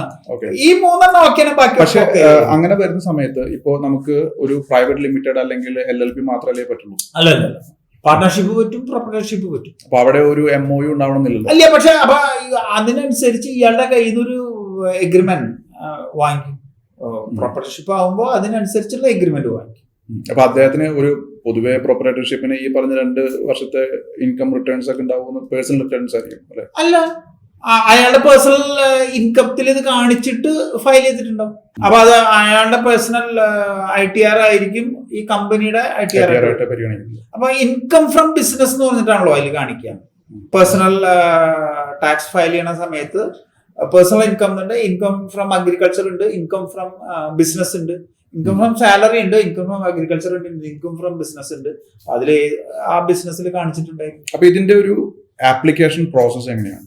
ആപ്ലിക്കേഷൻ പ്രോസസ് എന്ന് പറഞ്ഞു കഴിഞ്ഞാൽ ഇനീഷ്യലി നമുക്ക് ഒരു 2,950 $2,950 പ്ലസ് 18% GST അടച്ചിട്ട് നമുക്ക് ഫസ്റ്റ് ഓൺ ബോർഡിംഗ് പ്രോസസ് ചെയ്യണം. അപ്പൊ നമുക്ക് ഈ ഫിനാൻഷ്യൽസ് തരണം. 1 വർഷത്തെ GST, സിബിൽ സ്കോർ എത്രയാണെന്ന് അവര് പറഞ്ഞാൽ മതി. നമ്മൾ ആ സമയത്ത് സിബിൽ സ്കോർ ചെക്ക് ചെയ്യുന്നില്ല, ഇവരുടെ വിശ്വാസത്തിൽ എടുക്കുക. അത് ഓക്കെ ആണെങ്കിൽ പിന്നെ അവര് $7,950 പ്ലസ് GST അടച്ചിട്ട് ബാക്കിയുള്ള കാര്യങ്ങൾക്ക് തയ്യാറാവും. ബാക്കിയുള്ള കാര്യങ്ങൾക്ക് തയ്യാറാവുക എന്ന് പറഞ്ഞു കഴിഞ്ഞാൽ ഇവരെ പേഴ്സണൽ വെരിഫിക്കേഷൻ ഇൻക്ലൂഡ് ഇവരെ വീടിലോ അല്ലെങ്കിൽ ഇവരെ ബിസിനസ് സ്ഥാപനത്തിലോ പോയി ഇവരെ കുറിച്ച് പബ്ലിക്കിനുള്ള അല്ലെങ്കിൽ ഇവരെ ക്ലോസ് ഫ്രണ്ട്സിനുള്ള അഭിപ്രായം എന്താണെന്ന് വരെ നമ്മൾ കളക്ട് ചെയ്യുന്നുണ്ട്. കാരണം ഇതൊരു നോൺ കൊളാറ്ററൽ ലോൺ ആയതുകൊണ്ട് ഇവരുടെ credibility is very important among people. Approximate അവർക്കൊരു ചെലവ് വരുന്നത് ഒരു 12,000 ക്ലോസ് ടു 13,000 ക്ലോസ് ടു 13,000 ആണ്. ഇത് വൺ ടൈം ഇൻവെസ്റ്റ്മെന്റ്. ഇത് വൺ ടൈം ആണ്. ഓക്കെ, അപ്പോൾ ശരിക്കും പറഞ്ഞാൽ ഒരിക്കൽ ഈ ബാങ്കുമായിട്ട് അസോസിയേറ്റ് ആയി കഴിഞ്ഞാൽ അല്ലെങ്കിൽ ഓൺ ബോർഡ് ആയി കഴിഞ്ഞാൽ പിന്നെ എപ്പോൾ വേണമെങ്കിലും ഈ ഏത് സർവീസ് വേണമെങ്കിലും അവർക്ക് അവൈൽ ചെയ്യാം. ഒരു മിനിറ്റ്, ഇത് ഒരെണ്ണത്തിനുള്ള ഓൺ ബോർഡിംഗ് ആണ്. ഓക്കെ ഓക്കെ, ഇപ്പൊ ആദ്യം സാലറി ഫസ്റ്റിന് ഓൺ ബോർഡ് ചെയ്ത് കഴിഞ്ഞു. അത് കഴിഞ്ഞ് കഴിഞ്ഞാൽ വി കളക്റ്റിനോ അല്ലെങ്കിൽ ടാക്സ് ബഡിക്കോ ചെയ്യണമെങ്കിൽ വീണ്ടും ഫിനാൻഷ്യൽസ് ഒന്നുകൂടെ പോകണം. ഈ 2,950 പ്ലസ് ടാക്സ് ഒന്നുകൂടെ പോകണം. പക്ഷെ 7,900, കാരണം പേഴ്സണൽ വെരിഫിക്കേഷൻ ആദ്യമേ നടത്തിയിട്ടുണ്ട്. ഒരിക്കൽ പേഴ്സണൽ വെരിഫിക്കേഷൻ നടന്നു കഴിഞ്ഞു കഴിഞ്ഞാൽ ഇവരുടെ പേയ്മെന്റ് കറക്റ്റ് ആയിട്ട് പോകുന്നിടത്തോളം കാലം പിന്നെ ഇവരെ വെരിഫൈ ചെയ്യേണ്ട ആവശ്യമില്ല. പക്ഷെ ഇത് അഡീഷണൽ ലോൺ ആണ്. അപ്പൊ അഡീഷണൽ ലോണിനുള്ള കപ്പാസിറ്റി ഉണ്ടോ എന്നുള്ള ഫിനാൻഷ്യൽ വെരിഫിക്കേഷൻ മാത്രമേ അഡീഷണൽ ആയിട്ട് നടത്തുന്നുള്ളൂ. അപ്പോ ചുരുക്കി പറഞ്ഞാൽ ഈ 3 സർവീസ് ആണ് ഇപ്പൊ സാറ് പറഞ്ഞത്. ഒന്ന് സാലറി ഫസ്റ്റ്, പിന്നെ 2 tax buddy and we collect അല്ലെ? അപ്പൊ ഈ 3 പ്രോസസ്സിനും വേണ്ടിയിട്ട് അവർക്ക് വരുന്ന expense one time 13,000 followed by 2,950 plus tax into 2 times. Total 20 എന്ന് വിചാരിച്ചു. അപ്രോക്സിമേറ്റ് 20,000 ആണ് ഓവറോൾ എക്സ്പെൻസ് വരുന്നത്. അത് ഒരുമിച്ച് ചെയ്യണ്ട. ഒരെണ്ണം ചെയ്ത് കഴിഞ്ഞാൽ പിന്നെ ഓട്ടോമാറ്റിക്കലി മറ്റേത് ചെയ്യാൻ പറ്റും. അവരുടെ ഫിനാൻഷ്യൽസ് അവർക്ക് തന്നെ അറിയാം. അവരുടെ 30 ഡേയ്സിന്റെ ക്രെഡിറ്റ് ലിമിറ്റ് ഇത്ര കൊടുത്തിട്ടുണ്ടാവും. അടുത്ത പ്രോസസ്സ് വരുമ്പോൾ അതിന്റെ മേലെയാണ് കൊടുക്കുന്നത്. അതിനുള്ള ക്രെഡിറ്റ് വർത്ത് അല്ലെങ്കിൽ ഫിനാൻഷ്യൽസ് അവർക്കുണ്ടോ നോക്കിയിട്ട്. അപ്പൊ ഇതൊരു വൺ ടൈം ഇൻവെസ്റ്റ്മെന്റ് എന്ന് പറയുമ്പോൾ ഇതൊരു വൺ ടൈം ആണോ? അതിനൊരു വാലിഡിറ്റി ഉണ്ട്, ഒരു 10 years? ഇത് വൺ ടൈം ആണ് അല്ലെ?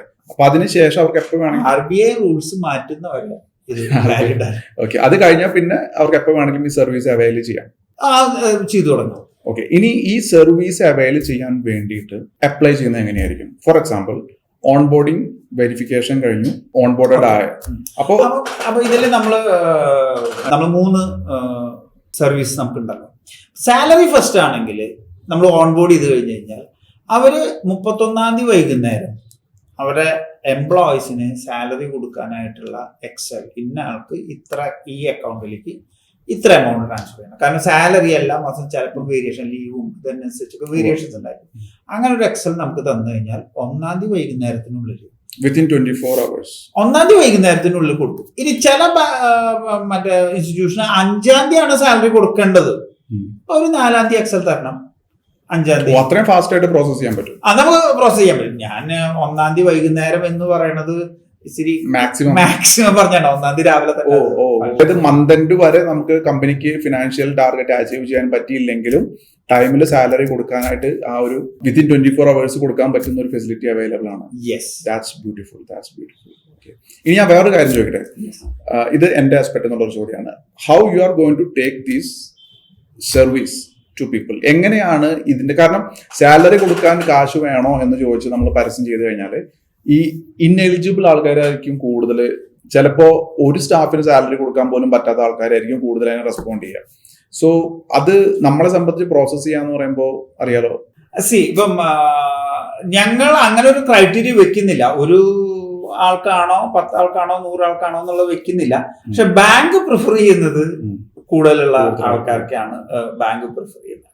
സോ ഇത് വളരെ കോസ്റ്റ് എഫക്റ്റീവായിട്ടും ക്വിക്കായിട്ടും ഞങ്ങൾക്ക് MSME ഓണേഴ്സിന്റെ എന്റർപ്രണേഴ്സിന്റെ അടുത്ത് എത്തിക്കാനായിട്ട് സുബിലാലിന് ഞങ്ങളെ എങ്ങനെ ഹെൽപ്പ് ചെയ്യാൻ പറ്റും? സർ, പ്രൈമറിലി ഞാൻ പൊതുവേ കാണുന്ന ചലഞ്ചസിൽ നിന്ന് വ്യത്യസ്തമായിട്ട് ഇവിടെ എനിക്ക് കാണാൻ സാധിച്ചത്, ഇവിടെ ടാർഗറ്റ് ഓഡിയൻസ് വളരെ ഡിഫൈൻഡ് ആണ്. കൃത്യമായിട്ട് ഇത് ആർക്കു വേണ്ടിയാണ് എന്നുള്ളത് ഡിഫൈൻഡ് ആണ്, ഇത് എന്താണ് എന്നുള്ളത് ഡിഫൈൻഡ് ആണ്. ഇതിനകത്ത് എന്ത് എലിജിബിലിറ്റിയിലാണ് ഒരു കസ്റ്റമർ ആകുന്നത് എന്നും ഡിഫൈൻഡ് ആണ്. അപ്പോൾ ഇവിടെ നമ്മളുടെ target audience MSME business owners ആയതുകൊണ്ട് അവരിലേക്ക് ഇത് എത്തിക്കാൻ ഏറ്റവും best influencer marketing with right influencers, 2 campaigns, social media campaigns, ഇത് രണ്ടുമാണ് ഏറ്റവും ബെസ്റ്റ്.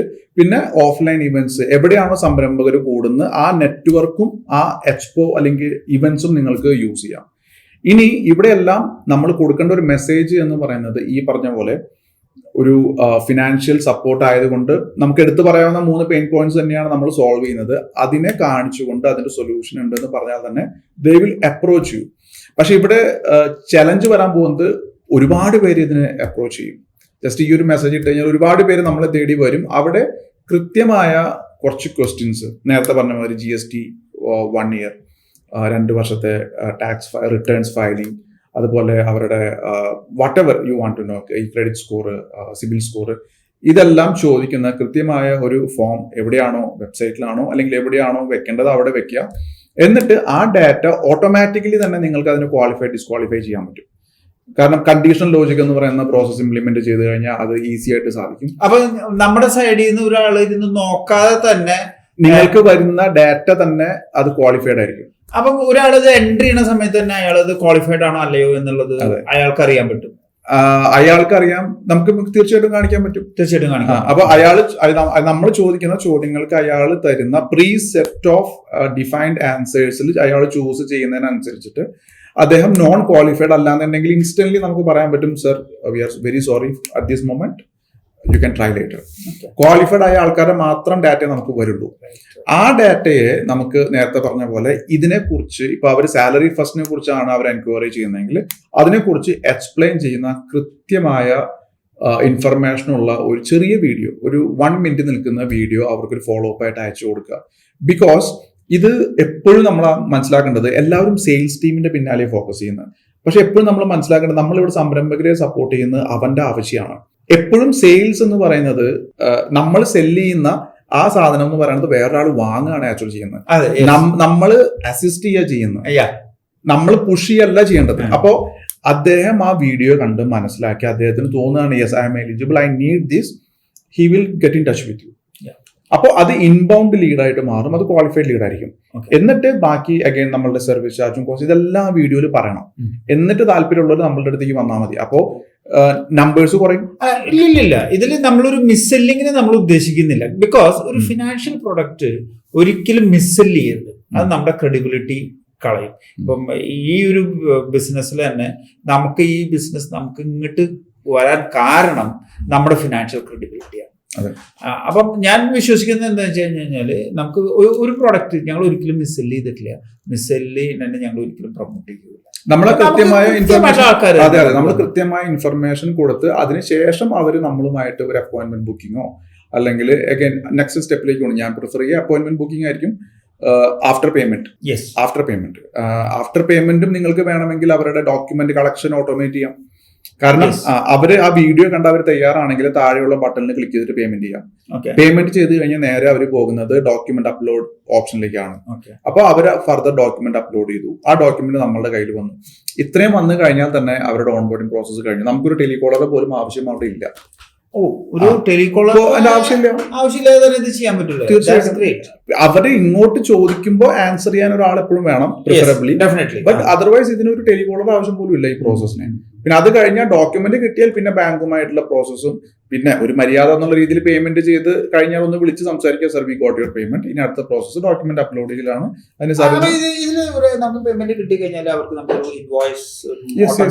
ഓട്ടോമേറ്റഡ് ഇൻവോയ്സ് കൊടുക്കാം. തീർച്ചയായും ഓട്ടോമേറ്റഡ് ഒന്ന് പേയ്മെന്റ് ഗേറ്റ്വേ എന്തായാലും കൊടുക്കുന്നുണ്ടായിരിക്കും. ഞങ്ങളുടെ പേയ്മെന്റ് ഗേറ്റ്വേ യൂസ് ചെയ്യുമ്പോൾ ഞങ്ങൾ അതിന്റെ ഇൻഫർമേഷൻ കൊടുക്കുന്നുണ്ട്. ഇൻവോയ്സ് ഞങ്ങൾ മാനുവലായിട്ടാണ് നമുക്ക് ഇൻവോയ്സ് ഓട്ടോമാറ്റിക് ആയിട്ട് അയക്കാം. ഇനി ഈവൻ ബാങ്ക് അപ്രൂവൽ കിട്ടിയതിന് ശേഷം ഓട്ടോമാറ്റിക് ആയിട്ട് ഫർദർ പേയ്മെന്റ് ലിങ്ക് പ്രൊവൈഡ് ചെയ്യുന്ന പ്രോസസ് ഇതെല്ലാം നമുക്ക് ഓട്ടോമേറ്റ് ചെയ്യാം. പിന്നെ അത് കഴിഞ്ഞ് പിന്നെ ഈ ഇടയ്ക്കിടയ്ക്ക് ഈ പറഞ്ഞ അപ്ഡേറ്റ്സ് ഒക്കെ അവരെ അറിയിക്കുക. പിന്നെ അഗൈൻ നെക്സ്റ്റ് ടൈം അവർക്ക് ആവശ്യമുണ്ടോ ഇല്ലയോ. ഇപ്പൊ ഫസ്റ്റ് സാലറി കൊടുക്കുന്നതിന് ഒരു ദിവസം മുന്നേ റിമൈൻഡർ അയക്കുക, it's time to pay salary, do you need any assistance. അപ്പൊ അവർ ചിലപ്പോൾ മറന്നിരിക്കുകയായിരിക്കും, ഒന്ന് റിമൈൻഡ് ചെയ്യാം. അപ്പൊ അങ്ങനെയുള്ള പ്രോസസ്സിലൊക്കെ നമുക്ക് വേണമെങ്കിൽ പിന്നെ ഇൻഡസ്ട്രി സ്പെസിഫിക് ആയിട്ടുള്ള യൂസ് കേസസ് എടുത്തിട്ട് വേണമെങ്കിൽ നമുക്ക് അങ്ങനെയും അവർ നർച്ചർ ചെയ്യാം. So you will ensure that right people are getting on board and അവരെ റിമൈൻഡ് ചെയ്തുകൊണ്ട് കൃത്യമായ ക്യാഷ് സൈക്കിൾ നടക്കുന്നുണ്ടെന്നുള്ളത്. തീർച്ചയായിട്ടും സുബല, ഇപ്പൊ ഞങ്ങൾ ഫേസ് ചെയ്യുന്ന ഒരു ഇഷ്യൂ എന്താണെന്ന് വെച്ച് കഴിഞ്ഞാല് ഞങ്ങളിത് പതുക്കെ ഒന്ന് പ്രൊമോട്ട് ചെയ്ത് തുടങ്ങിയപ്പോൾ we are getting a lot of leads or enquiries. But അതിൽ പലതും ഞങ്ങൾക്ക് കാറ്റർ ചെയ്യാൻ പറ്റാത്ത ആൾക്കാരാണ്, ആ സെക്ടറിലുള്ള ആൾക്കാരാണ്. നമുക്ക് ഇതിൽ ആക്ച്വലി നമുക്ക് നേരത്തെ പറഞ്ഞല്ലോ ഒരു നോൺ കൊളാറ്ററൽ ലോൺ ആയതുകൊണ്ട് തന്നെ ഫിനാൻഷ്യൽ ക്രെഡൻഷ്യൽസും പേഴ്സണൽ ക്രെഡൻഷ്യൽസും ഹൈ എൻഡിൽ നിൽക്കുന്ന ആൾക്കാരെയാണ് നമുക്ക് വേണ്ടത്. പക്ഷെ ഇപ്പൊ നമുക്ക് കിട്ടുന്ന പല എൻക്വയറീസും അവർക്ക് ക്രെഡിറ്റ് ആവശ്യമുണ്ട്, അതുകൊണ്ട് അവർ നമ്മളെ അപ്രോച്ച് ചെയ്യാം. അത് മുഴുവൻ കാറ്റർ ചെയ്യാൻ പോയാൽ നിങ്ങളുടെ ടൈം മുഴുവൻ അതിന് വേസ്റ്റ് ആവും. യെസ്, അപ്പൊ അവിടെ ഞങ്ങൾക്ക് ഫിൽട്ടർ ചെയ്ത് ഞങ്ങൾക്കൊരു ലീൻ ടീമായിട്ട് വർക്ക് ചെയ്യാനായിട്ട് അതിന് ഒരു കാര്യം എൻഷുർ ചെയ്യേണ്ടത് നല്ല രീതിയിൽ ഇത് ആൾക്കാരിലേക്ക് എത്തുന്നുണ്ട് എന്ന് എൻഷുർ ചെയ്യുക. അതുകൊണ്ടാണ് ഞാൻ ഇൻഫ്ലുവൻസേഴ്സിനെയും ക്യാമ്പയിൻസിനെയും പറഞ്ഞത്. അപ്പൊ ആൾക്കാരിലേക്ക് എത്തുന്തോറും അതിലേക്ക് ട്രാഫിക് വന്നുകൊണ്ടിരിക്കും. ആ ട്രാഫിക്കിനെ നിങ്ങൾ സ്ട്രിക്റ്റ് ക്വാളിഫിക്കേഷൻ പ്രോസസ്സിലൂടെ കൊണ്ടുപോകുക. അപ്പോൾ ലെജിറ്റിമേറ്റ് ആയിട്ടുള്ള ആളാണെങ്കിൽ, നീഡുള്ള ആളാണെങ്കിൽ, അയാൾ ക്വാളിഫൈഡും ആണെങ്കിൽ മാത്രമേ അയാൾ ആ കടമ്പ കടന്ന് നിങ്ങളിലേക്ക് എത്തുള്ളൂ. അപ്പൊ നിങ്ങൾക്ക് ലീൻ ആയിട്ട് ഇരിക്കാനും പറ്റും. യെസ്, അപ്പൊ ഇതിന് നമുക്ക് actually we got the licence pan India. നമുക്ക് ഇന്ത്യയിൽ എവിടെ വേണമെങ്കിൽ നമുക്ക് ഓപ്പറേറ്റ് ചെയ്യാം. അതിനുള്ള ലൈസൻസ് ആണ് കിട്ടിയിരിക്കുന്നത്, കേരളത്തിലാണെങ്കിൽ പോലും. അപ്പൊ അതിന് നമുക്ക് എങ്ങനെ ഒരു ഓൾ ഇന്ത്യ ലെവലിലേക്ക് എത്തിക്കാനായിട്ട് ഇത് ഡിജിറ്റലി നമുക്ക് പ്രൊമോട്ട് ചെയ്യാൻ പറ്റുന്നതുകൊണ്ട് തന്നെ നമുക്ക് ലോക്കൽ ഏരിയ ബിസിനസ് പ്രൊമോട്ട് ചെയ്യുന്ന ഇൻഫ്ലുവൻസേഴ്സിനെ ഫൈൻഡ് ചെയ്ത് കഴിഞ്ഞാൽ, അല്ലെങ്കിൽ ക്യാമ്പയിൻ ചെയ്തുകൊണ്ട് തന്നെ നമുക്കത് ഈസി ആയിട്ട് ഓൾ ഇന്ത്യ ചെയ്യാനായിട്ട് സാധിക്കും. ഇതിനകത്ത് ലാംഗ്വേജ് ഒരു ബാരിയറേ അല്ല. ഓക്കെ, അപ്പം സുബിലാൽ നമുക്ക് ഈ ഇൻഫ്ലുവൻസേഴ്സുമായിട്ട് മീറ്റ് ചെയ്യാനായിട്ടുള്ള ഹെൽപ്പും സുബിലാൽ ചെയ്ത് ഇൻഫ്ലുവൻസേഴ്സിനെ ഫൈൻഡ് ചെയ്യുന്ന പ്ലാറ്റ്ഫോംസ് ഉണ്ട്. അപ്പൊ നമ്മൾ അവിടെ പോയിട്ട് നമ്മൾക്ക് ഇങ്ങനെ ഒരു റിക്വയർമെന്റ് ഉണ്ട്, ഇന്ന ലാംഗ്വേജിൽ ഇന്ന സെഗ്മെന്റ് എന്ന് പറഞ്ഞു കഴിഞ്ഞാൽ ആ ഇൻഫ്ലുവൻസേഴ്സ് അതിനെ ബിഡ് ചെയ്യും. ഓക്കെ, അപ്പൊ നമ്മൾ ആ ബിഡ് നോക്കിയിട്ട് നമുക്ക് വേണ്ട റൈറ്റ് പേഴ്സൺ ആയിട്ട് നമുക്ക് ക്യാമ്പയിൻസ് എടുക്കാം. അല്ലാതെയും നമുക്ക് ആ ആളെ കണ്ടെത്തി കഴിഞ്ഞാൽ അവരിലേക്ക് കോൺടാക്ട് ചെയ്തിട്ട് റീച്ച് ചെയ്യാൻ പറ്റും. അപ്പൊ നമുക്ക് ഈ ഒരു പ്രോസസ്സ് നമുക്ക് എങ്ങനെയാണ് നമുക്ക് സ്റ്റാർട്ട് ചെയ്യാൻ പറ്റുക? അതായത് ഞങ്ങൾക്ക് ഇപ്പം സുബിലാന്റെ സർവീസ് ഉപയോഗിച്ചുകൊണ്ട് ഓട്ടോമേറ്റ് ചെയ്ത് അതിനുള്ള സ്റ്റെപ്സ് എന്താണ് നമ്മൾ ചെയ്യുക?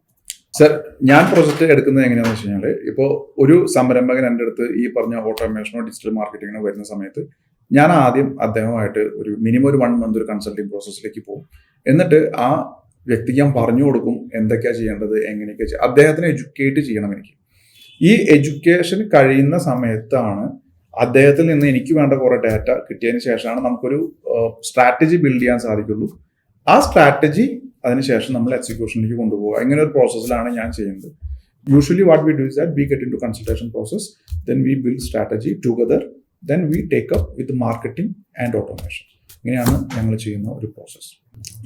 ഇവർക്ക് വരുന്ന ഇൻവെസ്റ്റ്മെന്റ് ഈ ഫിനാൻഷ്യൽ ഫസ്റ്റ് ടൈം ഇൻവെസ്റ്റ്മെന്റ് അല്ലാതെ പിന്നെ ഈ ഓരോ പേയ്മെന്റിനും പിന്നെ എന്ത് ചാർജസ് ആണ് വരുന്നത്? ഡെഫിനറ്റ്ലി ഇതിനൊരു കോസ്റ്റ് ഉണ്ട്. It is not interest, it is a cost.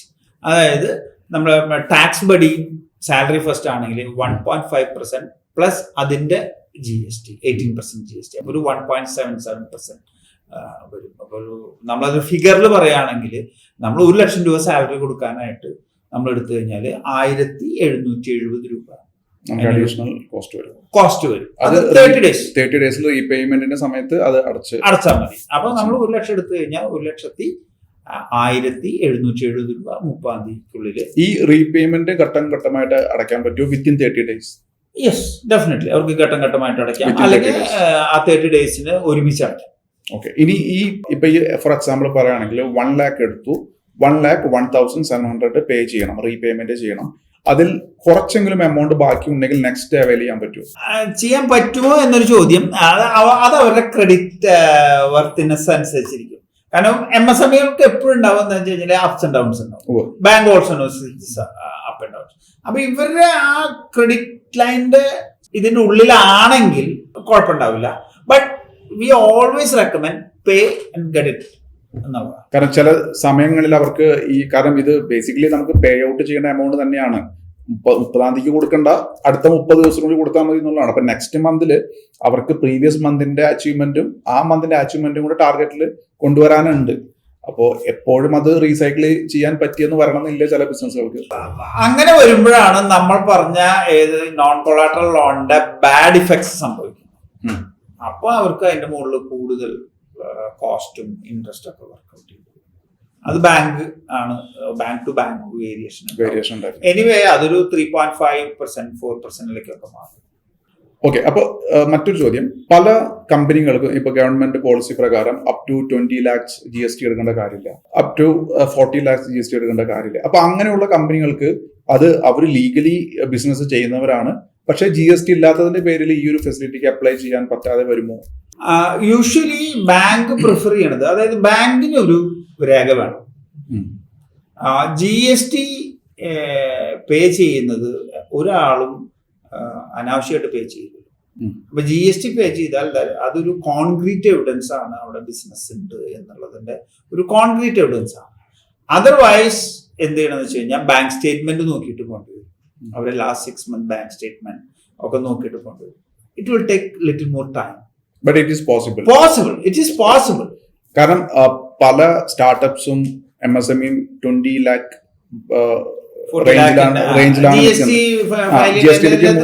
ഉള്ളിലായിരിക്കും. അങ്ങനെയുള്ളവർക്ക് കൊടുക്കണമെങ്കിൽ അപ്പോഴാണ് ഡയറക്ടേഴ്സിന്റെ സിബിൽ സ്കോർ അവിടെ വളരെ ഇമ്പോർട്ടന്റ് ആയിട്ട് വരും. നമുക്ക് ഈ ഒരു പ്രോസസ് അല്ലാതെ സാലറി ഫസ്റ്റ് അല്ലാതെ നമുക്ക് മറ്റ് 2 സർവീസും കൂടെ ഉണ്ട്, we collect and tax buddy. Yes. അപ്പോ സാലറി ഫസ്റ്റിനെ കുറിച്ച് ഇനി എന്തെങ്കിലും സംസാരിക്കാനുണ്ടോ? അല്ല, സാലറി ഫസ്റ്റിന്റെ യൂസ് കേസസ് ഞങ്ങളെ അത്ഭുതപ്പെടുത്തിയിട്ടുള്ള കുറെ കാര്യങ്ങൾ. സാലറി ഫസ്റ്റ് സാലറി കൊടുക്കുക എന്നുള്ളതാണ് അതിന്റെ യൂസ് കേസ്. അത് മാത്രമല്ല, ഞങ്ങളിത് ആക്ച്വലി ഇതിന്റെ പ്രോസസ് തുടങ്ങിയത് മറ്റേ ഡിസംബർ ലാസ്റ്റ് വീക്കിൽ ഞങ്ങൾ മാർക്കറ്റ് സ്റ്റഡി തുടങ്ങി. അപ്പൊ ഞങ്ങൾ ഡിഫറെന്റ് ആയിട്ടുള്ള ആൾക്കാരുടെ അടുത്ത് പോയിട്ട്, ഡിഫറെന്റ് കാറ്റഗറിയിലുള്ള ആൾക്കാരുടെ അടുത്ത് പോയിട്ട് ഇതിനെ കുറിച്ച് സംസാരിച്ചു. ഞങ്ങൾക്ക് ഇൻട്രസ്റ്റിംഗ് ഇൻസൈറ്റ്സ് ആണ് കിട്ടിയത്. അപ്പം ഞങ്ങൾക്ക് ഇതിൽ എന്താണെന്ന് വെച്ച് കഴിഞ്ഞാല് ഞങ്ങളൊരു ബിസിനസ് ചെയ്യുന്നു എന്നതിനേക്കാളുള്ളതായിട്ട് MSMEയിലെ പല സെക്ടറിലുള്ള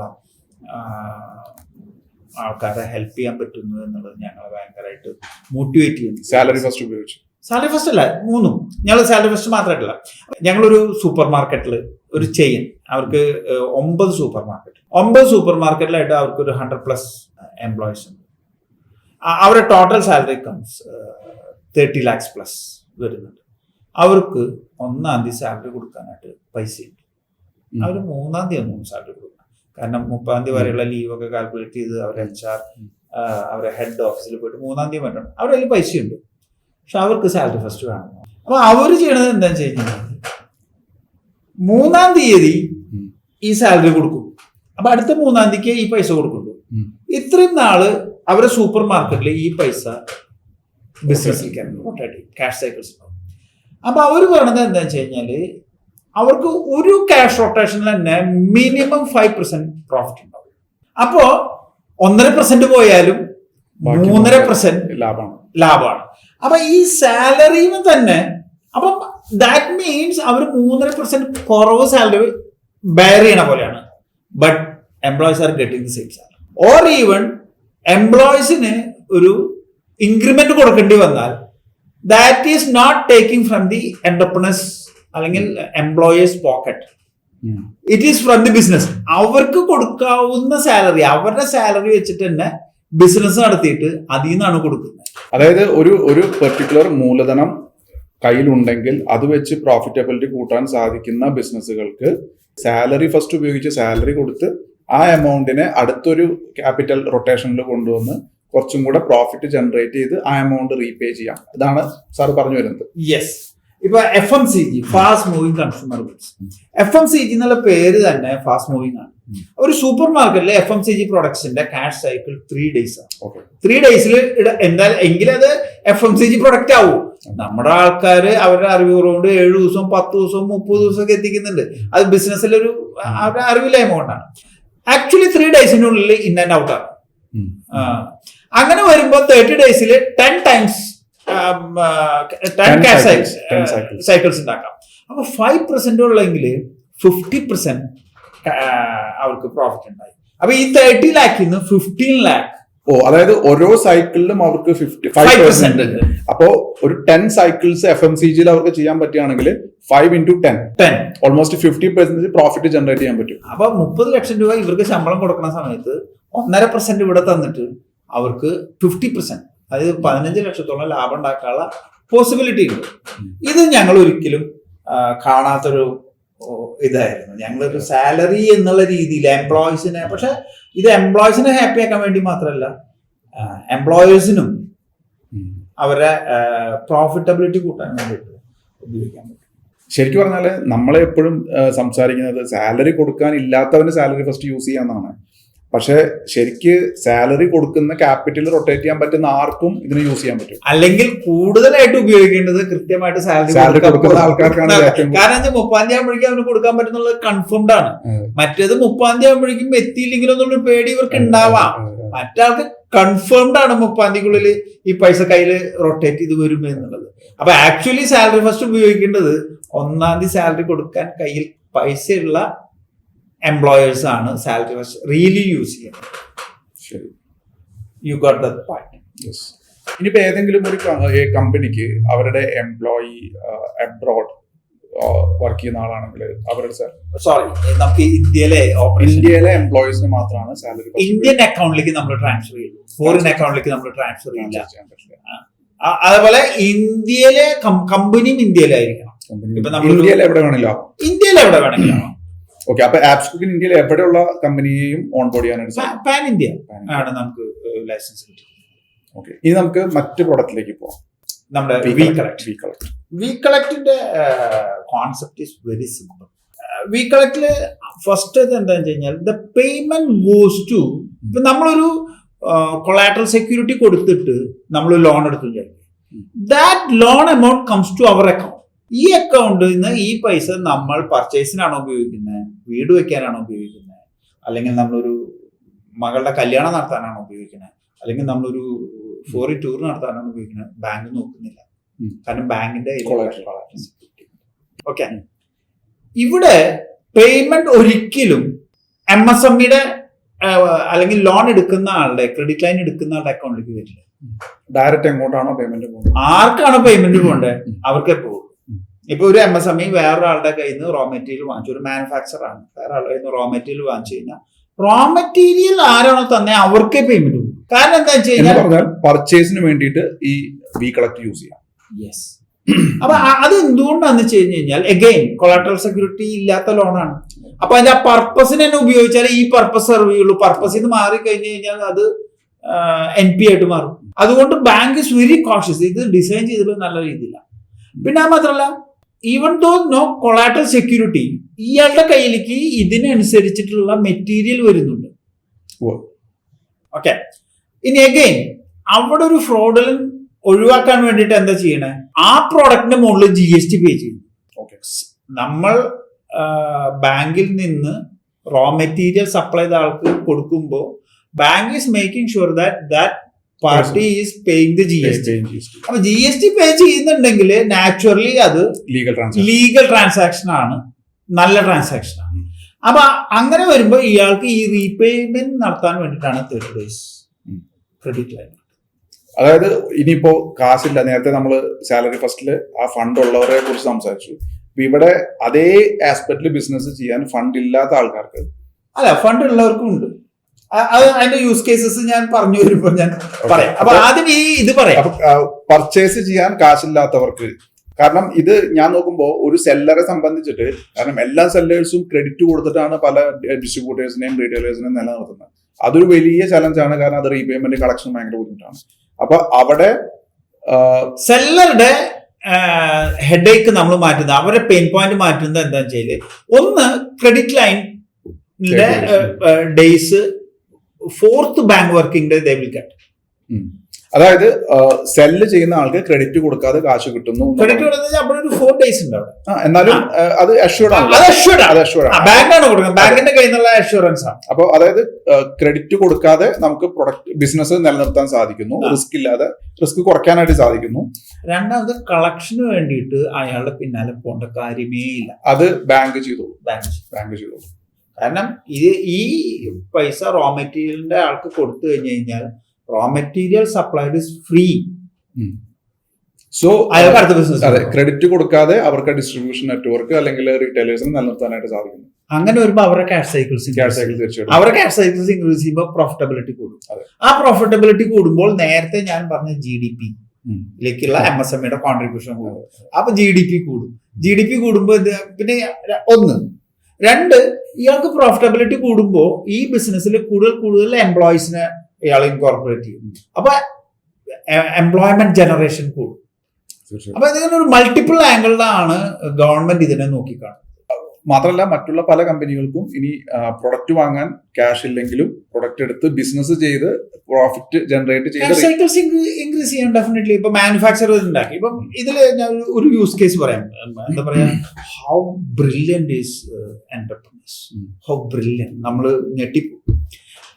ഇത് അവൈൽ ചെയ്തിട്ടുള്ള ഓൺബോർഡിങ് നടന്നുകൊണ്ടിരിക്കുന്ന ഒരാള് ഒരു മാനുഫാക്ചറുടെ കയ്യിൽ നിന്ന് പ്രോഡക്റ്റ് വാങ്ങിക്കുന്നു. അപ്പൊ ആ മാനുഫാക്ചർ കയ്യിൽ നിന്ന് പ്രോഡക്റ്റ് വാങ്ങിക്കുമ്പോൾ കറന്റ് എങ്ങനെയാണെന്ന് വെച്ച് കഴിഞ്ഞാൽ ലാൻഡിങ് ഡേ അയാൾക്ക് പൈസ കൊടുക്കും. പ്രോഡക്റ്റ് ലാൻഡ് ചെയ്യുന്ന ദിവസം അയാൾക്ക് പൈസ കൊടുക്കണം. അതായത് ഈ അവരുടെ സെറ്റപ്പ് എങ്ങനെയാണെന്ന് വെച്ച് കഴിഞ്ഞാൽ, അവരുടെ പാർസൽ സർവീസിൽ നിന്ന് മറ്റേ എല്ലാ ലോറി റെസിപ്റ്റ് അങ്ങനെ എല്ലാം അത് കിട്ടണമെങ്കിൽ ഈ പേയ്മെന്റ് നടത്തിയാലേ ഈ എല്ലാവർക്കും കിട്ടുള്ളൂ, എന്നാലേ അവിടെ നിന്ന് റിലീസ് ചെയ്യാൻ പറ്റുള്ളൂ. ഇത് തന്നെ അവരുടെ സിസ്റ്റം. അപ്പം ഈ സർവീസ് എടുക്കാൻ വേണ്ടിയിട്ട് അദ്ദേഹം എന്ത് ചെയ്യുന്നു വെച്ച് കഴിഞ്ഞാൽ, മാനുഫാക്ചറായിട്ട് നെഗോഷിയേറ്റ് ചെയ്തു. മാനുഫാക്ചറായിട്ട് നെഗോഷിയേറ്റ് ചെയ്തിട്ട് ഹി ആസ്ക് 10% ഡിസ്കൗണ്ട് ചോദിച്ചു. അപ്പം 10% ഡിസ്കൗണ്ട് തന്ന മാനുഫാക്ചറിന്റെ നഷ്ടമാണെന്ന് പറഞ്ഞിട്ട് അവസാനം എഗ്രി ചെയ്തത് 6%. He will give advance. അപ്പൊ ഇതാണ് ഇയാൾ പറയുന്നത് വെച്ചാൽ, ഞാൻ നിങ്ങൾക്ക് അഡ്വാൻസ് തരാം, നിങ്ങൾ എന്നിട്ട് എനിക്ക് മാനുഫാക്ചർ ചെയ്ത് തന്നാൽ മതി എന്നുള്ളതാണ്. അപ്പൊ മാനുഫാക്ചറർ നോക്കുമ്പോൾ manufacture is buying the raw material on the cost of the buyer. അപ്പൊ അയാൾക്ക് ആ കോസ്റ്റ് ഇല്ല, അയാൾ 6% ഡിസ്കൗണ്ട് കൊടുക്കും. അപ്പൊ 6%-ല് 2% ഈസ് ഗോസ് ടു ഇതിന്റെ കോസ്റ്റ് ആയിട്ട് പോകുന്നുണ്ട്. വി കളക്ടിന്റെ കോസ്റ്റ് ആയിട്ട് 2% പോകുന്നുണ്ട്. 4% that person is getting benefit. ആ ബെനിഫിറ്റ് എന്ന് പറഞ്ഞാൽ directly add to net profit. കാരണം അയാളുടെ ഓവർഹെഡ് എക്സ്പെൻസസ് എല്ലാം റിമൈൻ സെയിം വോളിയമാണ് അയാൾ ഹാൻഡിൽ ചെയ്യുന്നത്, വേറെ ഒന്നും അഡീഷണൽ വരുന്നില്ല. അപ്പൊ 4% ആൾക്ക് അഡീഷണൽ ബെനിഫിറ്റ് ആണ് ഈ വി കളക്ട് എന്നുള്ളത് ആ ആള് എടുക്കുന്നത്. ആൻഡ് മാനുഫാക്ചറെ സംബന്ധിച്ചിടത്തോളം അഷ്വേർഡ് അല്ല, പൈസ കിട്ടി കഴിഞ്ഞിട്ടാണ് അദ്ദേഹം ആ പൈസ റോ മെറ്റീരിയൽ വാങ്ങിക്കുന്നത്. ആദ്യമേ ആൾക്ക് പൈസ കിട്ടി. ഈ കാലത്ത് ആദ്യമേ പൈസ കിട്ടിയിട്ട് ബിസിനസ് മറ്റേ മാനുഫാക്ചറിങ് ചെയ്യാനായിട്ട് സ്വപ്നങ്ങളിൽ അല്ല, മാത്രമല്ല. ഇത് മാനുഫാക്ചറിങ് മാത്രമല്ലല്ലോ, ഏത് ഇതിലും manufacturer, super stockist, then stockist, distributor, retailer എല്ലാം B2Bയിലെല്ലാം എല്ലാ B2C കസ്റ്റമർക്ക് കൊടുക്കുന്നു. നമ്മളൊരു മാനുഫാക്ചറിംഗിലേക്ക് ഒതുങ്ങിപ്പോയി സംസാരിച്ചപ്പോ. അതെ എല്ലാവരും ഇത് നമ്മൾ എക്സാമ്പിൾസ് പറഞ്ഞപ്പോ നമ്മൾ അത് പറഞ്ഞു. ഇപ്പം ഞങ്ങൾ ഇതിന്റെ വേറൊരു യൂസ് കേസ് ഞങ്ങൾ കണ്ടതെന്ന് വെച്ചാൽ കഴിഞ്ഞ ഡിസംബറിൽ ഞങ്ങൾ ഫാമിലി ആയിട്ട് മൂന്നാർ പോയിട്ടുണ്ടായിരുന്നു. മൂന്നാർ പോയിട്ട് ഞങ്ങൾ ബൈസൺ വാലി അവിടെയൊക്കെ ഞങ്ങൾ പോയിട്ടുണ്ടായിരുന്നു. അപ്പം ഞങ്ങളിങ്ങനെ യാത്ര നടത്തുന്ന സമയത്ത് ഐ ഓൾവേസ് ഡു മാർക്കറ്റിംഗ് അല്ല, റിസർച്ച് നടത്തും നമ്മുടെ കേസ് എങ്ങനെ പോകുന്നത്. അപ്പം ഞങ്ങൾ അവിടെ പോയപ്പം ഒരു സ്പൈസസ് ചെയ്യുന്ന ഒരു കടയിൽ കയറി. അവര് ഹാൻഡിൽ ചെയ്യണത് ഏലക്കായ. അപ്പൊ ഏലക്കായ കർഷകരെ കയ്യിൽ നിന്ന് വാങ്ങിക്കും. എന്നിട്ട് ഇവര് ഇവിടെ കൊണ്ടുപോകും, അവിടെ ഓപ്ഷൻ സെന്ററിൽ കൊണ്ടുപോകും. ഓപ്ഷൻ ചെയ്ത് കഴിഞ്ഞിട്ട് 40ാമത്തെ ദിവസമാണ് ഈ പൈസ കർഷകർക്ക് കിട്ടുന്നത്. അല്ലെങ്കിൽ ഇവർ കൂടെ 40ാമത്തെ ദിവസമാണ് കിട്ടുന്നത്. അപ്പൊ ഈ പ്രോഡക്റ്റ് ഇത് പറഞ്ഞു കഴിഞ്ഞപ്പോൾ നമുക്ക് 4th ഡേ കർഷകന് പൈസ കൊടുക്കാം. 4th ഡേ കർഷകന് പൈസ കൊടുക്കാം. 40ാമത്തെ ദിവസം പൈസ കിട്ടും എന്നുള്ളത് അയാൾക്ക് ഷുവർ. ഓക്കെ, അപ്പൊ ഈ 30 ഡേയ്സിലെ ക്രെഡിറ്റ് പീരീഡിലേക്ക് ഇതിനെ ലിങ്ക് ചെയ്യിക്കാനാണ് നോക്കുന്നത്. അവിടെ 40 ദിവസമാണ്. അപ്പൊ കർഷകനോട് വേണമെന്ന് ഒരു 7 ദിവസം കഴിഞ്ഞിട്ട് തരാം. അപ്പോഴേക്കും അവിടെ നിന്ന് ഇങ്ങോട്ട് വരും, 30 ദിവസം കൊണ്ടുവരും. അങ്ങനെ 30 ഡേയ്സിനുള്ളിൽ. അപ്പൊ നമ്മൾ ബാങ്കിനോട് പറഞ്ഞു അവിടെ 40 ഡേയ്സിനുള്ളിലാണ് അത് കിട്ടുന്നത്. അത് അഷ്വേർഡ് ആണ്, ഒരു ഗവൺമെന്റ് സെറ്റപ്പ് ആണ്, ഗവൺമെന്റിന്റെ മേൽനോട്ടത്തിലാണ് ഇത് നടക്കുന്നത്. അപ്പൊ ബാങ്ക് പറഞ്ഞു okay we can extend to 35 days. 30 എന്നുള്ളത് 35 ഡേയ്സിലേക്ക് എക്സ്റ്റെൻഡ് ചെയ്യാം ഫോർ ദാറ്റ് കേസ്. അപ്പൊ ബാങ്കും ഫ്ലെക്സിബിൾ ആണ് ഡിപ്പെൻഡിങ് അപ്പോൺ. അതായത് ബാങ്കിനെ സംബന്ധിച്ചിടത്തോളം ഈ പൈസ വരണം, ഷുവർ ആക്കണം എന്നേ ഉള്ളൂ. അപ്പൊ ഇതേപോലെ ഒരു അഷ്വേർഡ് സിസ്റ്റത്തിലാണെങ്കിൽ ബാങ്കും കുറച്ച് ഫ്ലെക്സിബിൾ ആണ്. അപ്പൊ ബാങ്ക് ഇപ്പൊ നമ്മളോട് പറഞ്ഞു നമുക്ക് 35 ഡേയ്സ് വരെ നമുക്ക് ഇത് ഒരു 5 ഡേയ്സും കൂടെ എക്സ്റ്റെൻഡ് ചെയ്യാം. സോ ദാറ്റ് അപ്പൊ അവർക്കും അത് നടക്കും. അപ്പൊ ഇതില് നമ്മൾ കണ്ടെന്ന് വെച്ച് കഴിഞ്ഞാല് അഗ്രികൾച്ചർ സെക്ടറിലുള്ള ആൾക്കാണ് ഇതിന്റെ പൈസ കിട്ടുക. അപ്പൊ ഫാമേഴ്സ് ആർ ഓൾസോ ബെനിഫിറ്റ്. ഇപ്പൊ നമ്മള് നെല്ല് കർഷകർക്ക് കൊടുത്തിട്ട് കിട്ടാൻ വൈകുന്നു എന്നൊക്കെ പറഞ്ഞിട്ടുള്ള ചില ഇതുണ്ടല്ലോ. സെൻട്രൽ ഗവൺമെന്റിന്റെ പൈസ വരാത്തത് കൊണ്ട് സ്റ്റേറ്റ് ഗവൺമെന്റ് ഫുള്ള് കൊടുക്കാൻ പറ്റുന്നില്ല. അപ്പൊ പാടി റെസീറ്റ് കൊടുക്കുന്നു. അപ്പൊ അത് വെച്ച് ബാങ്ക് ലോൺ അങ്ങനെ ഒരു ഇത് നടക്കുന്നല്ലോ. Government is doing the best to get the benefit for the farmer. ഇത് അതിലേക്ക് ഫിറ്റ് ആവും. നമുക്ക് പാഡിക്ക് കൊടുക്കാൻ പറ്റില്ല, ബട്ട് ഇതേപോലെയുള്ള സ്പൈസസ് ബോർഡിലെ ഓപ്ഷനിൽ നടക്കുന്ന കാര്യങ്ങൾക്ക് കൊടുക്കാനായിട്ട് ഇത് നമുക്ക് ഫിറ്റ് ചെയ്യാം. സോ ഇതേപോലെ ഒരുപാട് യൂസ് കേസസ് ഇതില്. ഇത് ശരിക്കും നമ്മൾ ആലോചിക്കുന്നതിനേക്കാൾ അവർക്കാണ് ഹൗ ടു യൂസ് ദിസ്, അവരുടെ ബ്രെയിൻ ആണ് പ്രോസസ് ചെയ്യുന്നത്. തീർച്ചയായിട്ടും. ഇപ്പൊ നമ്മൾ ചെന്നിട്ട് ഇങ്ങനെ ഉപയോഗിക്കാന്ന് പറയുമ്പോൾ അവർ വേറെ ആംഗിളിലാണ്. Entrepreneurs are brilliant. ഇത് വി കളക്ടിന്റെ ആപ്ലിക്കേഷൻ പ്രോസസ് എങ്ങനെയാണ്? സെയിം നേരത്തെ പറഞ്ഞ എലിജിബിലിറ്റി ചെക്കിങ് തന്നെയാണ്. അത് കഴിഞ്ഞ് കഴിഞ്ഞാല് നമ്മളവിടെ സാലറി ഫസ്റ്റ് 1.5% ആണ് പറഞ്ഞത്. ഇത് 2% ആണ് ഇതിന്റെ കോസ്റ്റ്. 2% plus tax. അപ്പോൾ 1 ലക്ഷം രൂപയുടെ ഇതെടുത്തു കഴിഞ്ഞാല് 2360 രൂപ ഇൻക്ലൂഡിംഗ് ടാക്സ്. അല്ല, ടാക്സ് അവർക്ക് ഇൻപുട്ട് ആയിട്ട് എടുക്കാൻ പറ്റും. അപ്പൊ ആക്ച്വലി 2000 രൂപയുടെ കോസ്റ്റ് സാലറി ഫസ്റ്റിലും ടാക്സ് ആയിട്ട് എടുക്കാൻ പറ്റും, ഇൻപുട്ട് എടുക്കാൻ പറ്റും. അപ്പൊ അവർക്ക് 1500 രൂപ വരുന്നുള്ളൂ.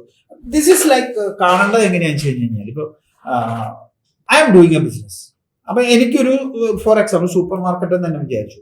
എനിക്ക് സൂപ്പർ മാർക്കറ്റിന്റെ എല്ലാ ഇൻഫ്രാസ്ട്രക്ചറും ഉണ്ട്, എംപ്ലോയീസിന്റെ എല്ലാം ഉണ്ട്. എനിക്ക് ഈ മെറ്റീരിയൽ എടുത്ത് വിൽക്കാനുള്ള പൈസയാണ് ഇല്ലാത്തത്. സോ ബാങ്ക് എന്താ ചെയ്യുന്നത്? അവരെ വർക്കിംഗ് ക്യാപിറ്റൽ പാർട്ട്ണർ ആവുകയാണ്. ആ വർക്കിംഗ് ക്യാപിറ്റൽ പാർട്ട്ണർ ആവുമ്പോൾ 30 ഡേയ്സിന്റെ ഉള്ളിൽ ഇത് സെല് ചെയ്തിട്ട് അതിൽ നിന്ന് കിട്ടുന്ന പ്രോഫിറ്റിന് ആ പ്രോഫിറ്റിന്റെ പെർസെന്റേജ് ബാങ്കിന് കൊടുക്കണം. That is 2%. That is fixed 2%. കാരണം ഇവിടെ FMCGക്ക് മിനിമം 5% പ്രോഫിറ്റ് കിട്ടും. സർ, നമ്മുടെ മൂന്നാമത്തെ സർവീസ് ടാക്സ് ബഡി അല്ലെ? ടാക്സ് ബഡി എന്താണ്? അതിനെ കുറിച്ച് ടാക്സ് ബഡീനെ കുറിച്ച് പറയുമ്പോൾ നമ്മൾ അഗൈൻ നമ്മൾ ഇന്ത്യൻ എക്കണോമിയിലേക്ക് ഒന്ന് വരേണ്ടി വരും. എന്നാലേ ടാക്സ് ബഡിയിലേക്ക് നമുക്ക് കറക്റ്റായിട്ട് പോകാൻ പറ്റും. ഇന്ത്യയുടെ റവന്യൂന്റെ 15% is from corporate tax and 15% from personal income tax. ഇങ്ങനെ 30% ആണ് ഇത് വരുന്നത്. പിന്നെ ഇൻഡയറക്ട് ടാക്സസ് ആയിട്ടുള്ള GST, customs duty, excise duty, അങ്ങനെ പല പെട്രോൾ പെട്രോളിയം പ്രൊഡക്ട്സ് എന്നൊക്കെയുള്ള അതായിട്ട് വരുന്നത്. അങ്ങനെയാണ് എക്സൈസ് ഡ്യൂട്ടിയും കസ്റ്റംസ് ഡ്യൂട്ടിയും ഒക്കെ വരുന്നത്. ഇമ്പോർട്ട്സിന്റെ മുകളിലുള്ള കസ്റ്റംസ് ഡ്യൂട്ടി ഒക്കെ വരുന്നത്. ഈ 15% കോർപ്പറേറ്റ് ടാക്സ് എന്ന് പറയുന്നത് ടോട്ടൽ ഇന്ത്യയിലുള്ള കമ്പനീസിന്റെ ലാസ്റ്റ് ബജറ്റില് സെൻട്രൽ ഫിനാൻസ് മിനിസ്റ്റർ പാർലമെന്റിൽ ടേബിൾ ചെയ്തിട്ടുള്ള റെക്കോർഡ്സിൽ പറയുന്നത് 49% companies are on loss, 6% companies are no loss no profit. അപ്പൊ 55, ബാക്കി 45% കമ്പനീസ് ആണ് പ്രോഫിറ്റ് ഉള്ളത്. അപ്പം almost 50%, 49% is on loss, 6% is on no loss no profit. Government is getting tax from 45% companies, corporate tax കിട്ടുന്നത്. And total 100-ല് 40% കമ്പനീസിന്റെ profit is below 1 crore. That means 95% of the corporate tax is paid by the 5% of the company. അപ്പോൾ ഗവൺമെന്റിന് income കൂടണം. That's the purpose. Government is really doing a business. അപ്പൊ government tax income കൂട്ടണം. അപ്പൊ government എന്ത് ചെയ്തു കഴിഞ്ഞാല് 49% loss ഉള്ള കമ്പനികളെ 39%ലേക്ക് കൊണ്ടുവരിക. അപ്പൊ എന്ത് സംഭവിക്കും? ഈ 6% റിമൈൻസ് ചെയ്യും. അപ്പൊ 45% ആയി കമ്പനികൾ ഇതിൽ പോയി. ബാക്കി 55%. ആ 55%നെ 45% അഗൈൻ 1 crore നിൽക്കുന്നതെന്ന് വിചാരിക്കും. അപ്പൊ ഈ അഡീഷണൽ 5% കമ്പനികളെ 1 crore പ്ലസിലേക്ക് കൊണ്ടുവന്നു കഴിഞ്ഞാൽ ഗ്രാജുവലി നമ്മുടെ കോർപ്പറേറ്റ് ടാക്സ് ഇൻകം ഡബിൾ ചെയ്യും. ഫ്രം ദി 5% കമ്പനിയിൽ നിന്ന് 10% കമ്പനിക്ക് അനദർ 5% കമ്പനിയും കൂടെ ആ ഗ്രോത്തിലേക്ക് കൊണ്ടുവരുന്നത്. ആൻഡ് ഇതിൽ ഏറ്റവും കൂടുതൽ ചെയ്യാൻ പറ്റിയ MSME-കളാണ്. അതുകൊണ്ടാണ് MSME-കൾക്ക് വേണ്ടിയിട്ട് ഇത്തരം സപ്പോർട്ട്സ് ഗവൺമെന്റ് കൊണ്ടുവരുന്നത്. ഇനി ഒരു എന്റർപ്രനറെ സംബന്ധിച്ചിടത്തോളം അയാൾക്ക് ഏറ്റവും വിഷമം, ദേഷ്യം ടാക്സ് പേ ചെയ്യാനായിട്ട്. അത് അയാൾക്ക് ടാക്സ് വെട്ടിക്കണം എന്നുള്ള ആഗ്രഹം കൊണ്ടല്ല, അയാൾ കഷ്ടപ്പെട്ടുണ്ടാക്കുന്ന കാശ്. Tax is A legitimate share of the government. നമ്മുടെ ഇവിടുത്തെ ഒരു ബിസിനസ് ചെയ്യാനുള്ള ഇൻഫ്രാസ്ട്രക്ചറും അത് ലോ ആൻഡ് ഓർഡറും ഒക്കെ മെയിൻറ്റെയിൻ ചെയ്യാൻ, ഇപ്പം നമ്മൾ പാകിസ്ഥാനിലോ അല്ലെങ്കിൽ ശ്രീലങ്കയിലോ ഉള്ള പോലെ ഒരു ഫിനാൻഷ്യൽ ക്രൈസിസിലേക്കൊന്നും പോവാതെ ഇന്ത്യൻ എക്കണോമിനെ പിടിച്ചു നിർത്തുന്നത്. അതുകൊണ്ടാണ് ഇവിടെ നല്ല രീതിയിൽ ബിസിനസ് നടത്തുന്നത്.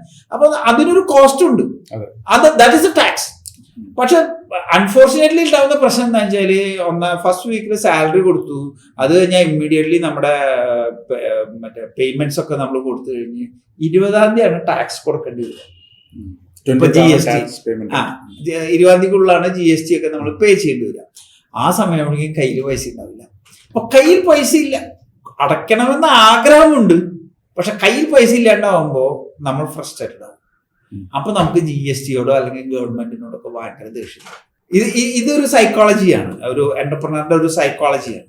അപ്പൊ ഇവിടെയാണ് നമ്മൾ അസിസ്റ്റ് ചെയ്യുന്നത്. 20ാം തീയതി ആവുമ്പോൾ ഓൺ ടൈമിൽ bank will pay the tax for the MSMEs, and MSMEs has to do the repayment within the another 30 days. അപ്പൊ 30 ദിവസം കൂടി അവിടെ ക്രെഡിറ്റ് ലൈൻ കിട്ടും.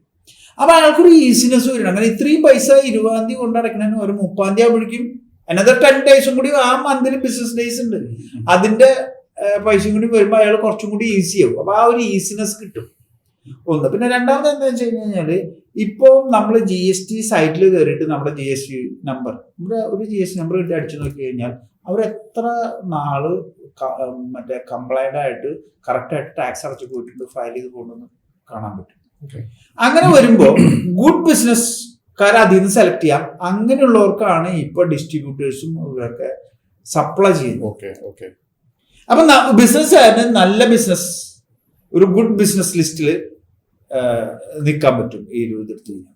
അഗൈൻ അയാൾ ഒരു പ്രോഡക്റ്റ് സെല് ചെയ്യുന്ന ആളാണെങ്കിൽ ഈ എംപ്ലോയീസിന്റെ സാലറി ഫസ്റ്റിനെ പറഞ്ഞ പോലെ തന്നെ ഇത് ക്യാഷ് സൈക്കിൾസിന് ഉപയോഗിക്കാം. അപ്പൊ അയാൾക്ക് 1 ലക്ഷം രൂപ നമുക്ക് അടയ്ക്കാൻ ഉണ്ടായിരുന്നു. അയാളുടെ FMCG-യിലാണ് അയാളുടെ വർക്ക് ചെയ്യുന്നത്. അയാളുടെ ഒരു സൂപ്പർ മാർക്കറ്റ് ആണ്. അഗൈൻ 3 days ക്യാഷ് സൈക്കിൾസ് ആണ് ഉണ്ടാവുന്നതെങ്കിൽ 10 ക്യാഷ് സൈക്കിൾസ് ഉണ്ടാവും. അപ്പൊ അങ്ങനെ വരുമ്പോൾ അയാൾക്ക് 50 ഉണ്ടാക്കാം, 50,000 ഉണ്ടാക്കാം. Effectively he is paying the tax 50,000. ഇനി അയാൾക്ക് ആഴ്ചയിൽ ഒരിക്കൽ ക്യാഷ് സൈക്കിൾ ഉള്ളൂ എന്ന് വിചാരിക്കും, എന്നാൽ പോലും 20% ഉണ്ടാവും. അപ്പൊ അയാൾ ഇഫക്റ്റീവ്ലി പേയിങ് 80,000 20,000 ടാക്സിന്റെ മുകളിലായിട്ട്. അപ്പൊ ഒരു ക്യാഷ് സൈക്കിൾസ് ക്രിയേറ്റ് ചെയ്യാൻ പറ്റുന്ന ഏത് ബിസിനസ്സിലും സാലറി ഫസ്റ്റ് യൂസ് ചെയ്യുന്ന പോലെ തന്നെ ടാക്സ് ബഡി നമുക്ക് യൂസ് ചെയ്യാൻ പറ്റും. സർ, ഞാനിവിടെ കണ്ടൊരു പാറ്റേൺ എന്ന് പറയുന്നത് ബേസിക്കലി ഒരു ലെജിറ്റിമേറ്റ് ബിസിനസ്സിൽ നടക്കുന്ന ഓത്തറൈസ്ഡ് ആയിട്ടുള്ള ഡിഫറെന്റ് ക്യാഷ് ഫ്ലോസിനെ ബാങ്ക് സപ്പോർട്ട് ചെയ്യുന്നു നോൺ കൊളാറ്ററൽ പാറ്റേണിൽ വിത്ത് 30 days റീപേയ്മെന്റ് ഷെഡ്യൂൾ. യെസ്, ഇതാണ് ഈ പ്രോസസ്. എക്സാക്ട്ലി. ഇതില് ടാക്സ് ബഡിയിൽ ഒരു കാര്യം കൂടെ എനിക്ക് പറയാം. അതായത് നമ്മൾ എക്സൈസ് ഡ്യൂട്ടിയും കസ്റ്റംസ് ഡ്യൂട്ടിയും പേ ചെയ്യും. അപ്പം യൂഷ്വലി ഒരു പ്രോഡക്റ്റ് നമ്മൾ ഇമ്പോർട്ട് ചെയ്യുമ്പോൾ നമ്മൾ ക്ലിയർ ചെയ്യുന്നതിന് മുമ്പേ നമ്മൾ കസ്റ്റംസ് ഡ്യൂട്ടി അടയ്ക്കും. പക്ഷെ ക്ലിയർ ചെയ്ത് ഇത് സെയിൽസിലേക്ക് വരാനായിട്ട് ഒരു 20 days 30 days എടുക്കും.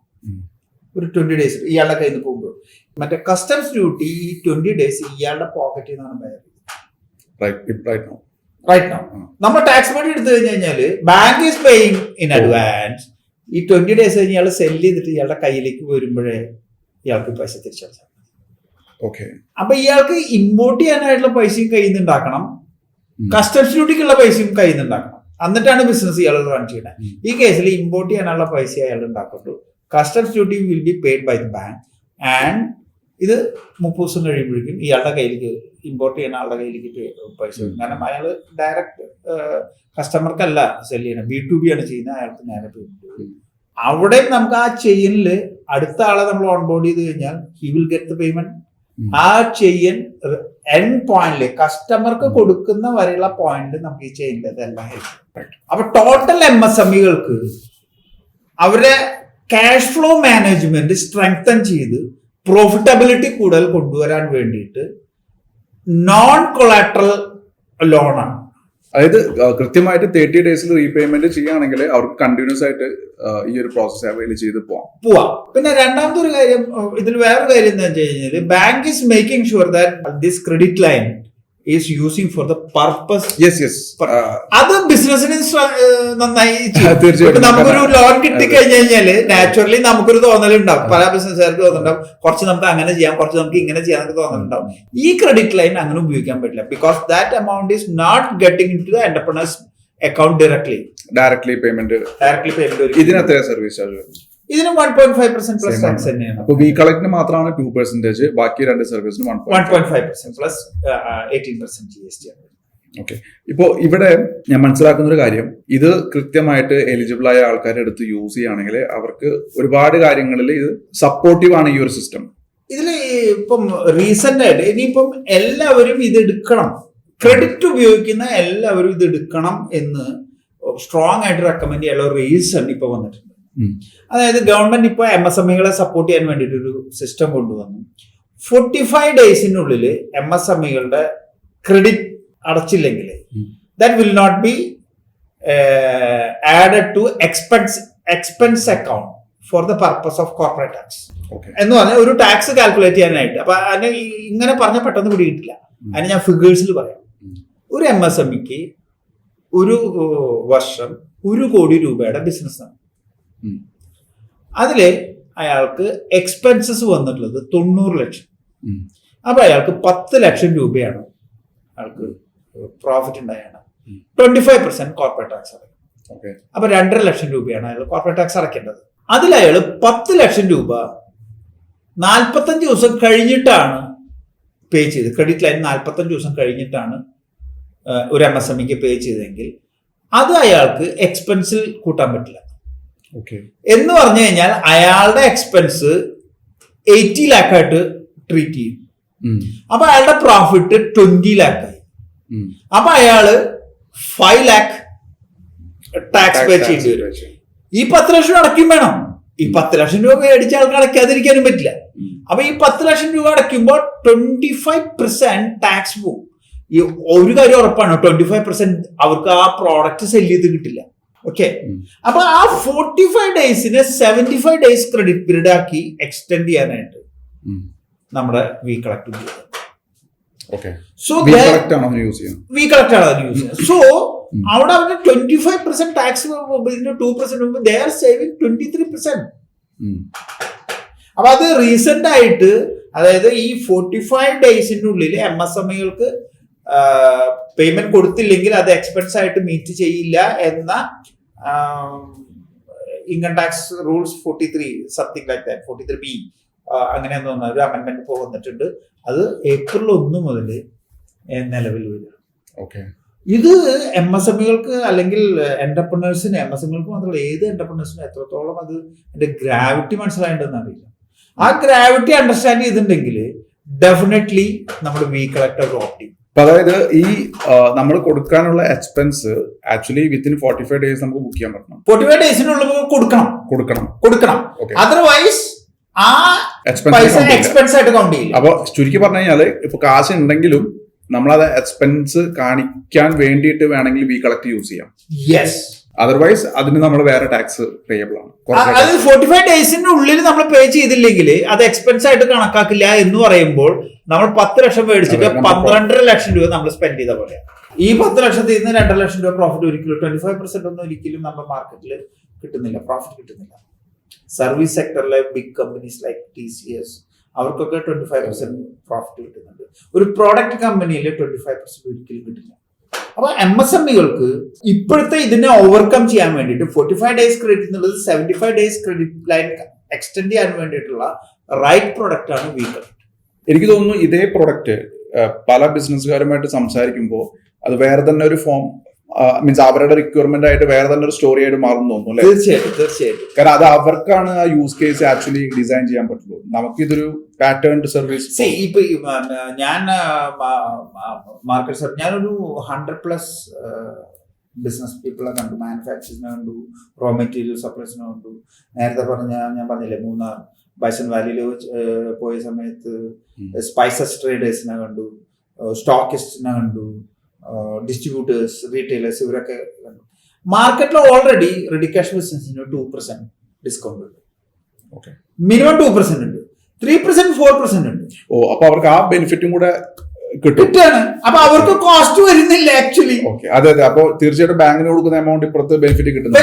അപ്പൊ സത്യത്തിൽ അവർക്ക് എന്താ സംഭവിക്കുന്നത്? അവർക്ക് ഇപ്പോൾ എങ്ങനെയാണോ ബിസിനസ് ചെയ്യുന്നത് ആ 2% അഡ്വാൻസ് കൊടുക്കുമ്പോൾ കൊടുത്തിട്ട് ആ കോസ്റ്റ് ബാങ്കിന് കൊടുക്കുന്നു. നമ്മള് ഇത് പറയില്ല, സീസണുള്ളത് സീസണിന് കൊടുക്കാൻ പറഞ്ഞ പോലെ ബാങ്കിനുള്ളത് ബാങ്കിന് കൊടുക്കുന്നു. സ്റ്റോക്ക് റീപ്ലേസ് ചെയ്ത് ബിസിനസ് മുന്നോട്ട് കൊണ്ടുപോകും. സർ, ഐ തിങ്ക് ഇത് വളരെ യൂസ്ഫുൾ ആയിട്ടുള്ള ഒരു പ്രൊഡക്റ്റ് ആണ്. പക്ഷെ ഒരു ചോദ്യം, ഇത് കൊടുക്കാൻ ആപ്സ് കുക്കിനെ പോലെ മറ്റെത്ര കമ്പനികളുണ്ട് നമ്മുടെ നാട്ടിൽ? കേരളത്തിൽ ആരുമില്ല എന്ന് പറയുമ്പോൾ അതിന്റെ ബാക്കിലുള്ള ഒരു അഗൈൻ ട്രസ്റ്റ് ഫാക്ടർ എന്താണ്? വേറെ കാരണം പല സ്ഥലത്തും നമ്മൾ കേൾക്കുന്നുണ്ട് we are the best, we are the only one എന്നൊക്കെ ഒരുപാട് കേൾക്കുന്നുണ്ട്. അതായത് ഇതിലെന്താ സംഭവം എന്ന് വെച്ച് കഴിഞ്ഞാല്, ബാങ്കിന് അഗ്രികൾച്ചർ ലോൺ കൊടുക്കാൻ തീരെ താല്പര്യമില്ല ബാങ്ക്സിന്. കാരണം NPA കൂടുതലാണെന്നാണ് ബാങ്കിന്റെ. But RBI is demanding that ഇത്ര പെർസെന്റേജ് നിങ്ങൾ അഗ്രികൾച്ചർ ലോൺ കൊടുക്കണം. അപ്പൊ ബാങ്കുകൾ യൂഷ്വലി എന്താ ചെയ്യുക, ഗോൾഡ് ലോൺ ആണ് നോക്കുക. അപ്പൊ അവർക്കൊരു ബാക്കപ്പ് ഉണ്ട്, ഒരു ഗോൾഡ് ഉണ്ട്. അപ്പൊ ഗോൾഡ് ലോൺ കാർഷിക ലോൺ ആയിട്ട് കൊടുത്തിട്ടാണ് അവര് ആ അഗ്രികൾച്ചർ ലോൺ പെർസെന്റേജ് ഇൻക്രീസ് ചെയ്യുന്നത്.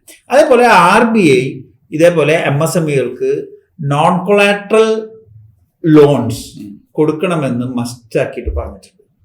പക്ഷെ ബാങ്കിനെ സംബന്ധിച്ചിടത്തോളം ഇത് കൊടുക്കാൻ ഭയങ്കര പേടിയാണ്, ഭയങ്കര റിസ്ക് ആണ്. കൊളാട്രൽ ഫ്രീ ലോൺ കൊടുക്കാനായിട്ട്, especially for the business person, എന്ത് വേണമെങ്കിലും സംഭവിക്കാം. ഇപ്പം നമ്മുടെ കൊറോണ പോലത്തെ ഒരു ഇഷ്യൂസ് ഒക്കെ വന്നു കഴിഞ്ഞാല് ഡെഫിനറ്റ്ലി കൊറോണ വന്ന സമയത്ത് 6 months മൊറട്ടോറിയം കൊടുക്കും, ബാങ്കൊക്കെ കുറെ സപ്പോർട്ട് ചെയ്തു. എന്നാൽ പോലും ബിസിനസ്സുകൾക്ക് എന്ത് സംഭവിക്കാം. അതുകൊണ്ട് അവർ വളരെ കോഷ്യസ് ആയിട്ടാണ് ചെയ്യുന്നത്. And they need A trusted partner for that. അവിടെയാണ് ആപ്സ് കുക്കിന്റെ പേയ്മെന്റ് ഗേറ്റ്വേ സർവീസിൽ സ്കൂൾസിന് പാരന്റ്സിന്റെ കയ്യിൽ നിന്ന് പേയ്മെന്റ് കളക്ട് ചെയ്തിട്ട് സ്കൂൾസിന് വേണ്ടി ട്രാൻസ്ഫർ ചെയ്തപ്പോൾ നമുക്കുണ്ടായ good account management procedure helpful ആയിട്ട്. So I really feel congratulations for that. Because അങ്ങനെ, കാരണം ഇത് വെറുതെ ഒരു സെലക്ഷൻ അല്ലല്ലോ, നമുക്ക് അല്ല ഒരു ക്രെഡിബിലിറ്റി, ഇങ്ങനെ ഒരു 2-3 കാര്യങ്ങളുണ്ട്. ഒന്ന് എന്താ വെച്ച് കഴിഞ്ഞാല് നമ്മുടെ അക്കൗണ്ട് മാനേജ് ചെയ്തിട്ടുള്ളത്, പിന്നെ ഞങ്ങളുടെ ചെയർമാൻ അഡ്വക്കേറ്റ് ക്ലമൻസ് സാറിൻ്റെയും ഫൗണ്ടർ എന്നുള്ള രീതിയിൽ എൻ്റെയും ഉള്ള സ്റ്റേക്ക് ഹോൾഡേഴ്സ് എന്നുള്ള രീതിയിൽ ഞങ്ങളുടെ പേഴ്സണൽ ബാക്ക്ഗ്രൗണ്ടും കൂടെ ഇതിൽ വെരിഫൈ ചെയ്തു, ഞങ്ങളുടെ ക്രെഡിബിലിറ്റി എന്താണെന്നും കൂടെ വെരിഫൈ ചെയ്തു. അപ്പോൾ അതും വളരെ പോസിറ്റീവായിട്ട്. ഇപ്പൊ ഏതെങ്കിലും നമ്മളൊരു പ്രേക്ഷകൻ അല്ലെങ്കിൽ ഒരു ബിസിനസ് ഓണർ അതിന്റെ പ്രൂഫ് വേണമെന്ന് ചോദിച്ചാൽ കാണിക്കാൻ ഞങ്ങളുടെ കയ്യിൽ അവൈലബിൾ ആയിരിക്കും? പ്രൂഫായിട്ട് ഞങ്ങൾക്ക് തന്നിട്ടില്ല. കാരണം എന്താ വെച്ച് കഴിഞ്ഞാൽ നിങ്ങളുടെയാണ് ബെസ്റ്റ് അക്കൗണ്ട് എന്ന് പറഞ്ഞാൽ ബാങ്കിന് തരാൻ പറ്റില്ല. അതായത് ബാങ്ക് നിങ്ങൾക്ക് ഈ ഒരു സർവീസ് എക്സ്റ്റെൻഡ് ചെയ്തതിന്റെ എന്തെങ്കിലും യെസ് അത് കാണിക്കാൻ പറ്റും. ഞങ്ങളെ അഗ്രിഗേറ്റർ മോഡലിലേക്ക് ഞങ്ങളെ കൊണ്ടുവന്നു എന്നുള്ളത്. യൂഷ്വലി ഇങ്ങനത്തെ എന്റർപ്രണേഴ്സിനെ അഡ്രസ് ചെയ്യാനായിട്ട് ബാങ്കിന്റെ ആൾക്കാരാണ് ഞങ്ങളുടെ കൂടെ വരുന്നത്. ഇനീഷ്യലി ഞങ്ങളെ പഠിപ്പിക്കാനായിട്ട് ഇതെന്താണ് എങ്ങനെയാണ് എന്ന് പഠിപ്പിക്കാനായിട്ട് അവരാണ് വരുന്നത്. അത് അധികം കാലം ഉണ്ടാവില്ല, സൂൺ ഞങ്ങൾ തന്നെ അത് ചെയ്യണം എന്നാണ് പറഞ്ഞിരിക്കുന്നത്. ഈ ആപ്സ്കുക്ക് ഇതേ payment gateway service, technology service as such, ഇത് ബാങ്കിന് ഇപ്പോൾ വേണ്ടി ഫിനാൻഷ്യൽ സർവീസാണ് ചെയ്യുന്നത്. ഈ ടെക്നോളജി സർവീസ് വേറെ ഏതെങ്കിലും ഇൻഡസ്ട്രിക്ക്, നേരത്തെ ചോദിച്ച ചോദ്യമാണ്, എക്സ്റ്റെൻഡ് ചെയ്യുന്നുണ്ടോ? ഒരു ടെക്നോളജി പ്രൊജക്ട് ഇപ്പോൾ ഈ ഒരു പ്രൊജക്ട് കാണുന്ന ഏതെങ്കിലും മറ്റൊരു വലിയ ഇൻസ്റ്റിറ്റ്യൂഷൻ നിങ്ങളുടെ ടെക്നോളജി സർവീസ് ഹയർ ചെയ്യാൻ താല്പര്യം കാണിക്കുകയാണെങ്കിൽ? ഇപ്പം ഞങ്ങൾ payment gateway as A service എന്നുള്ള രീതിയിൽ ഇപ്പം ഞങ്ങൾ പേയ്മെന്റ് ഗേറ്റ്വേ സർവീസ് ഞങ്ങൾ ബിൽഡ് ചെയ്തത് ഞങ്ങളുടെ ERP മോഡൽ, സ്കൂൾസിന് വേണ്ടിയിട്ടുള്ള ERP മോഡലിലേക്ക് വേണ്ടിയാണ് ഞങ്ങൾ ബിൽഡ് ചെയ്തത്. ബട്ട് അത് യൂസ് ചെയ്തിട്ട് നല്ല ഫീഡ്ബാക്കാണ് നമുക്ക് കിട്ടുന്നത്. അതർ പേയ്മെന്റ് ഗേറ്റ്വേ സർവീസിനേക്കാൾ ബെറ്റർ ആയിട്ടുള്ളൊരു ഇതാണ് കിട്ടുന്നത്. ഒരു സ്കൂൾ പോലും നമ്മുടെ ഇന്ന് പേയ്മെന്റ് കിട്ടിയിട്ടില്ല എന്ന് പറഞ്ഞിട്ട് കംപ്ലൈന്റ് വന്നിട്ടില്ല. ബാക്കിയുള്ള എല്ലാ പേയ്മെന്റ് ഗേറ്റ്വേയിലും സെല്ലർക്ക് പൈസ കിട്ടിയിട്ടില്ല എന്ന് പറഞ്ഞുള്ള കംപ്ലൈന്റ് ഇഷ്ടം പോലെ. നമ്മൾ നെറ്റിൽ എടുത്ത് നോക്കിയിട്ട് നമ്മൾ പ്രോമിനന്റ്, ഞാൻ പേര് പറയുന്നില്ല, പേയ്മെന്റ് ഗേറ്റ്വേയുടെ ആളുടെ എടുത്തിട്ട് കംപ്ലൈന്റ്സ് അടിച്ചു കഴിഞ്ഞാൽ അറിയാം, ഇഷ്ടം പോലെ വരുന്ന ആൾക്കാരെ. അപ്പം ഞങ്ങൾ payment gateway as A service കൊടുക്കുന്നുണ്ട്. പിന്നെ ഞങ്ങൾ ഈ വർഷം മുതൽ ഞങ്ങൾ ജപ്പാനിലുള്ള ഒരു കമ്പനിയായിട്ട് ഞങ്ങൾ അവരുടെ പ്രോഡക്റ്റ് ഇൻസോഴ്സ് ചെയ്തിട്ട് ഞങ്ങൾ ചെയ്തു കൊടുക്കുന്നുണ്ട്. അത് ഞങ്ങൾക്കൊരു പുതിയൊരു ടേണിംഗ് പോയിന്റ് ആണ് വന്നിട്ടുള്ളത്. അപ്പം സൂൺ ആപ്സ്കുക്ക് ജപ്പാനിൽ കൂടെ എക്സ്റ്റെൻഡ് ചെയ്യാനായിട്ടുള്ള സാധ്യതയുണ്ട്. പിന്നെ ഈ ടെക്നോളജി, ഈ payment gateway technology as A service എന്നുള്ള രീതിയിൽ മിഡിൽ ഈസ്റ്റിലും ആഫ്രിക്കൻ കൺട്രീസിലേക്കും എക്സ്റ്റെൻഡ് ചെയ്യാനായിട്ടുള്ള ഡിസ്കഷൻസ് നടക്കുന്നുണ്ട്. Payment gateway as A service. അപ്പോൾ ഞങ്ങളൊരു വെറുതെ ഒരു പേയ്മെന്റ് ഗേറ്റ്വേ എന്നുള്ള രീതിയിൽ മാത്രമല്ല വരുന്നത്, അതിൽ ഇത്തരത്തിലുള്ള ക്രെഡിറ്റും എല്ലാം ലിങ്ക്ഡ് ആണ്. ഒരു പേയ്മെന്റ് ഗേറ്റ്വേ സർവീസ് എന്നുള്ള രീതിയിൽ മാത്രമല്ല, ഒരു പേയ്മെന്റ് ഗേറ്റ്വേ സർവീസിന് ഇന്ത്യയിൽ സ്കോപ്പ് ഉണ്ട്, ഡെഫിനറ്റ്ലി സ്കോപ്പ് ഉണ്ട്. ഡിജിറ്റൽ ട്രാൻസാക്ഷൻസ് കൂടുകയും ചെയ്യുമ്പോൾ സ്കോപ്പ് ഉണ്ട്. ബട്ട് ഒരു സ്റ്റാൻഡ് അലോൺ പേയ്മെന്റ് ഗേറ്റ്വേക്ക് ഇനി സാധ്യത വളരെ കുറവാണ്. അപ്പം നമുക്കതിൽ ക്രെഡിറ്റ് ലൈൻസ് ആഡ് ചെയ്യണം, പല പ്രോഗ്രാംസും ഇതിൽ ഇന്റഗ്രേറ്റ് ചെയ്തിട്ട് ചെയ്യാനുള്ള ഒരു പ്ലാൻ ഉണ്ട്. ഇപ്പൊ ഈ ഫ്രണ്ട്ലി ഫണ്ടിന്റെ സർവീസ് എടുക്കാൻ ആഗ്രഹിക്കുന്ന ഒരു കമ്പനിക്ക് എന്താണ് അതിന്റെ ആപ്ലിക്കേഷൻ? എവിടെയാണ് അതിന്റെ first step, point of contact എവിടെയാണ്? നിങ്ങളുടെ വെബ്സൈറ്റ് ആണോ അല്ലെങ്കിൽ വേറെ ഏതെങ്കിലും വാട്സ്ആപ്പ്? നമ്മുടെ ഫ്രണ്ട്ലി fund.in എന്ന് പറഞ്ഞു വന്നു കഴിഞ്ഞാൽ നമുക്കവിടെ ഒരു ഫോം ഉണ്ട് ഇനീഷ്യലി ഫില്ല് ചെയ്യാനായിട്ട്.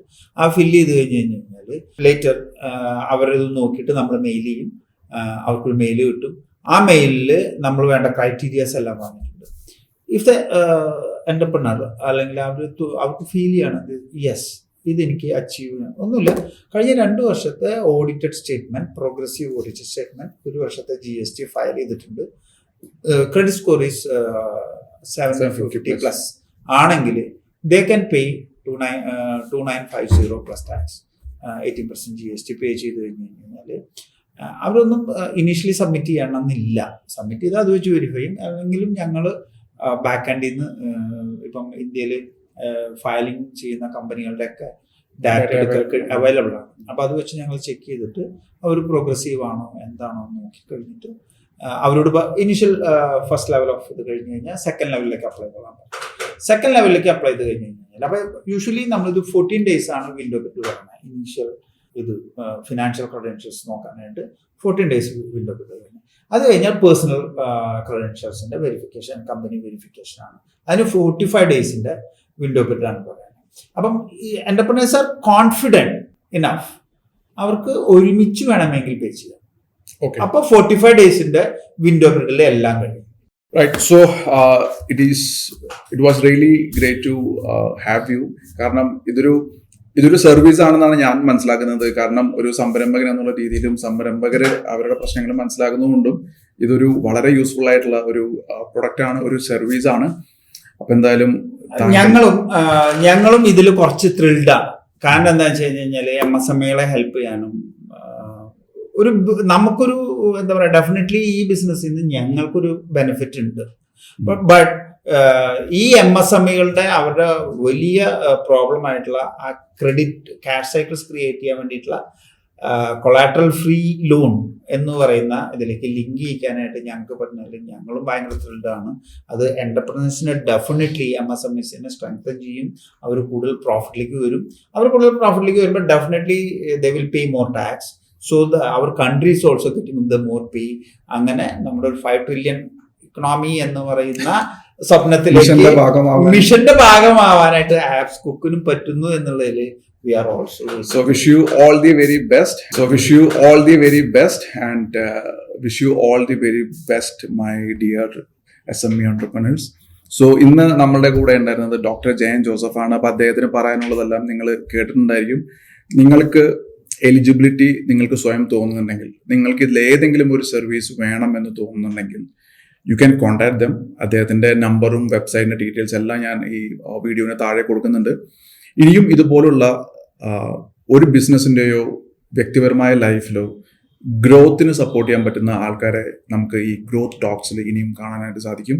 So stay tuned, watch, subscribe, share and see you in the next growth talk. By.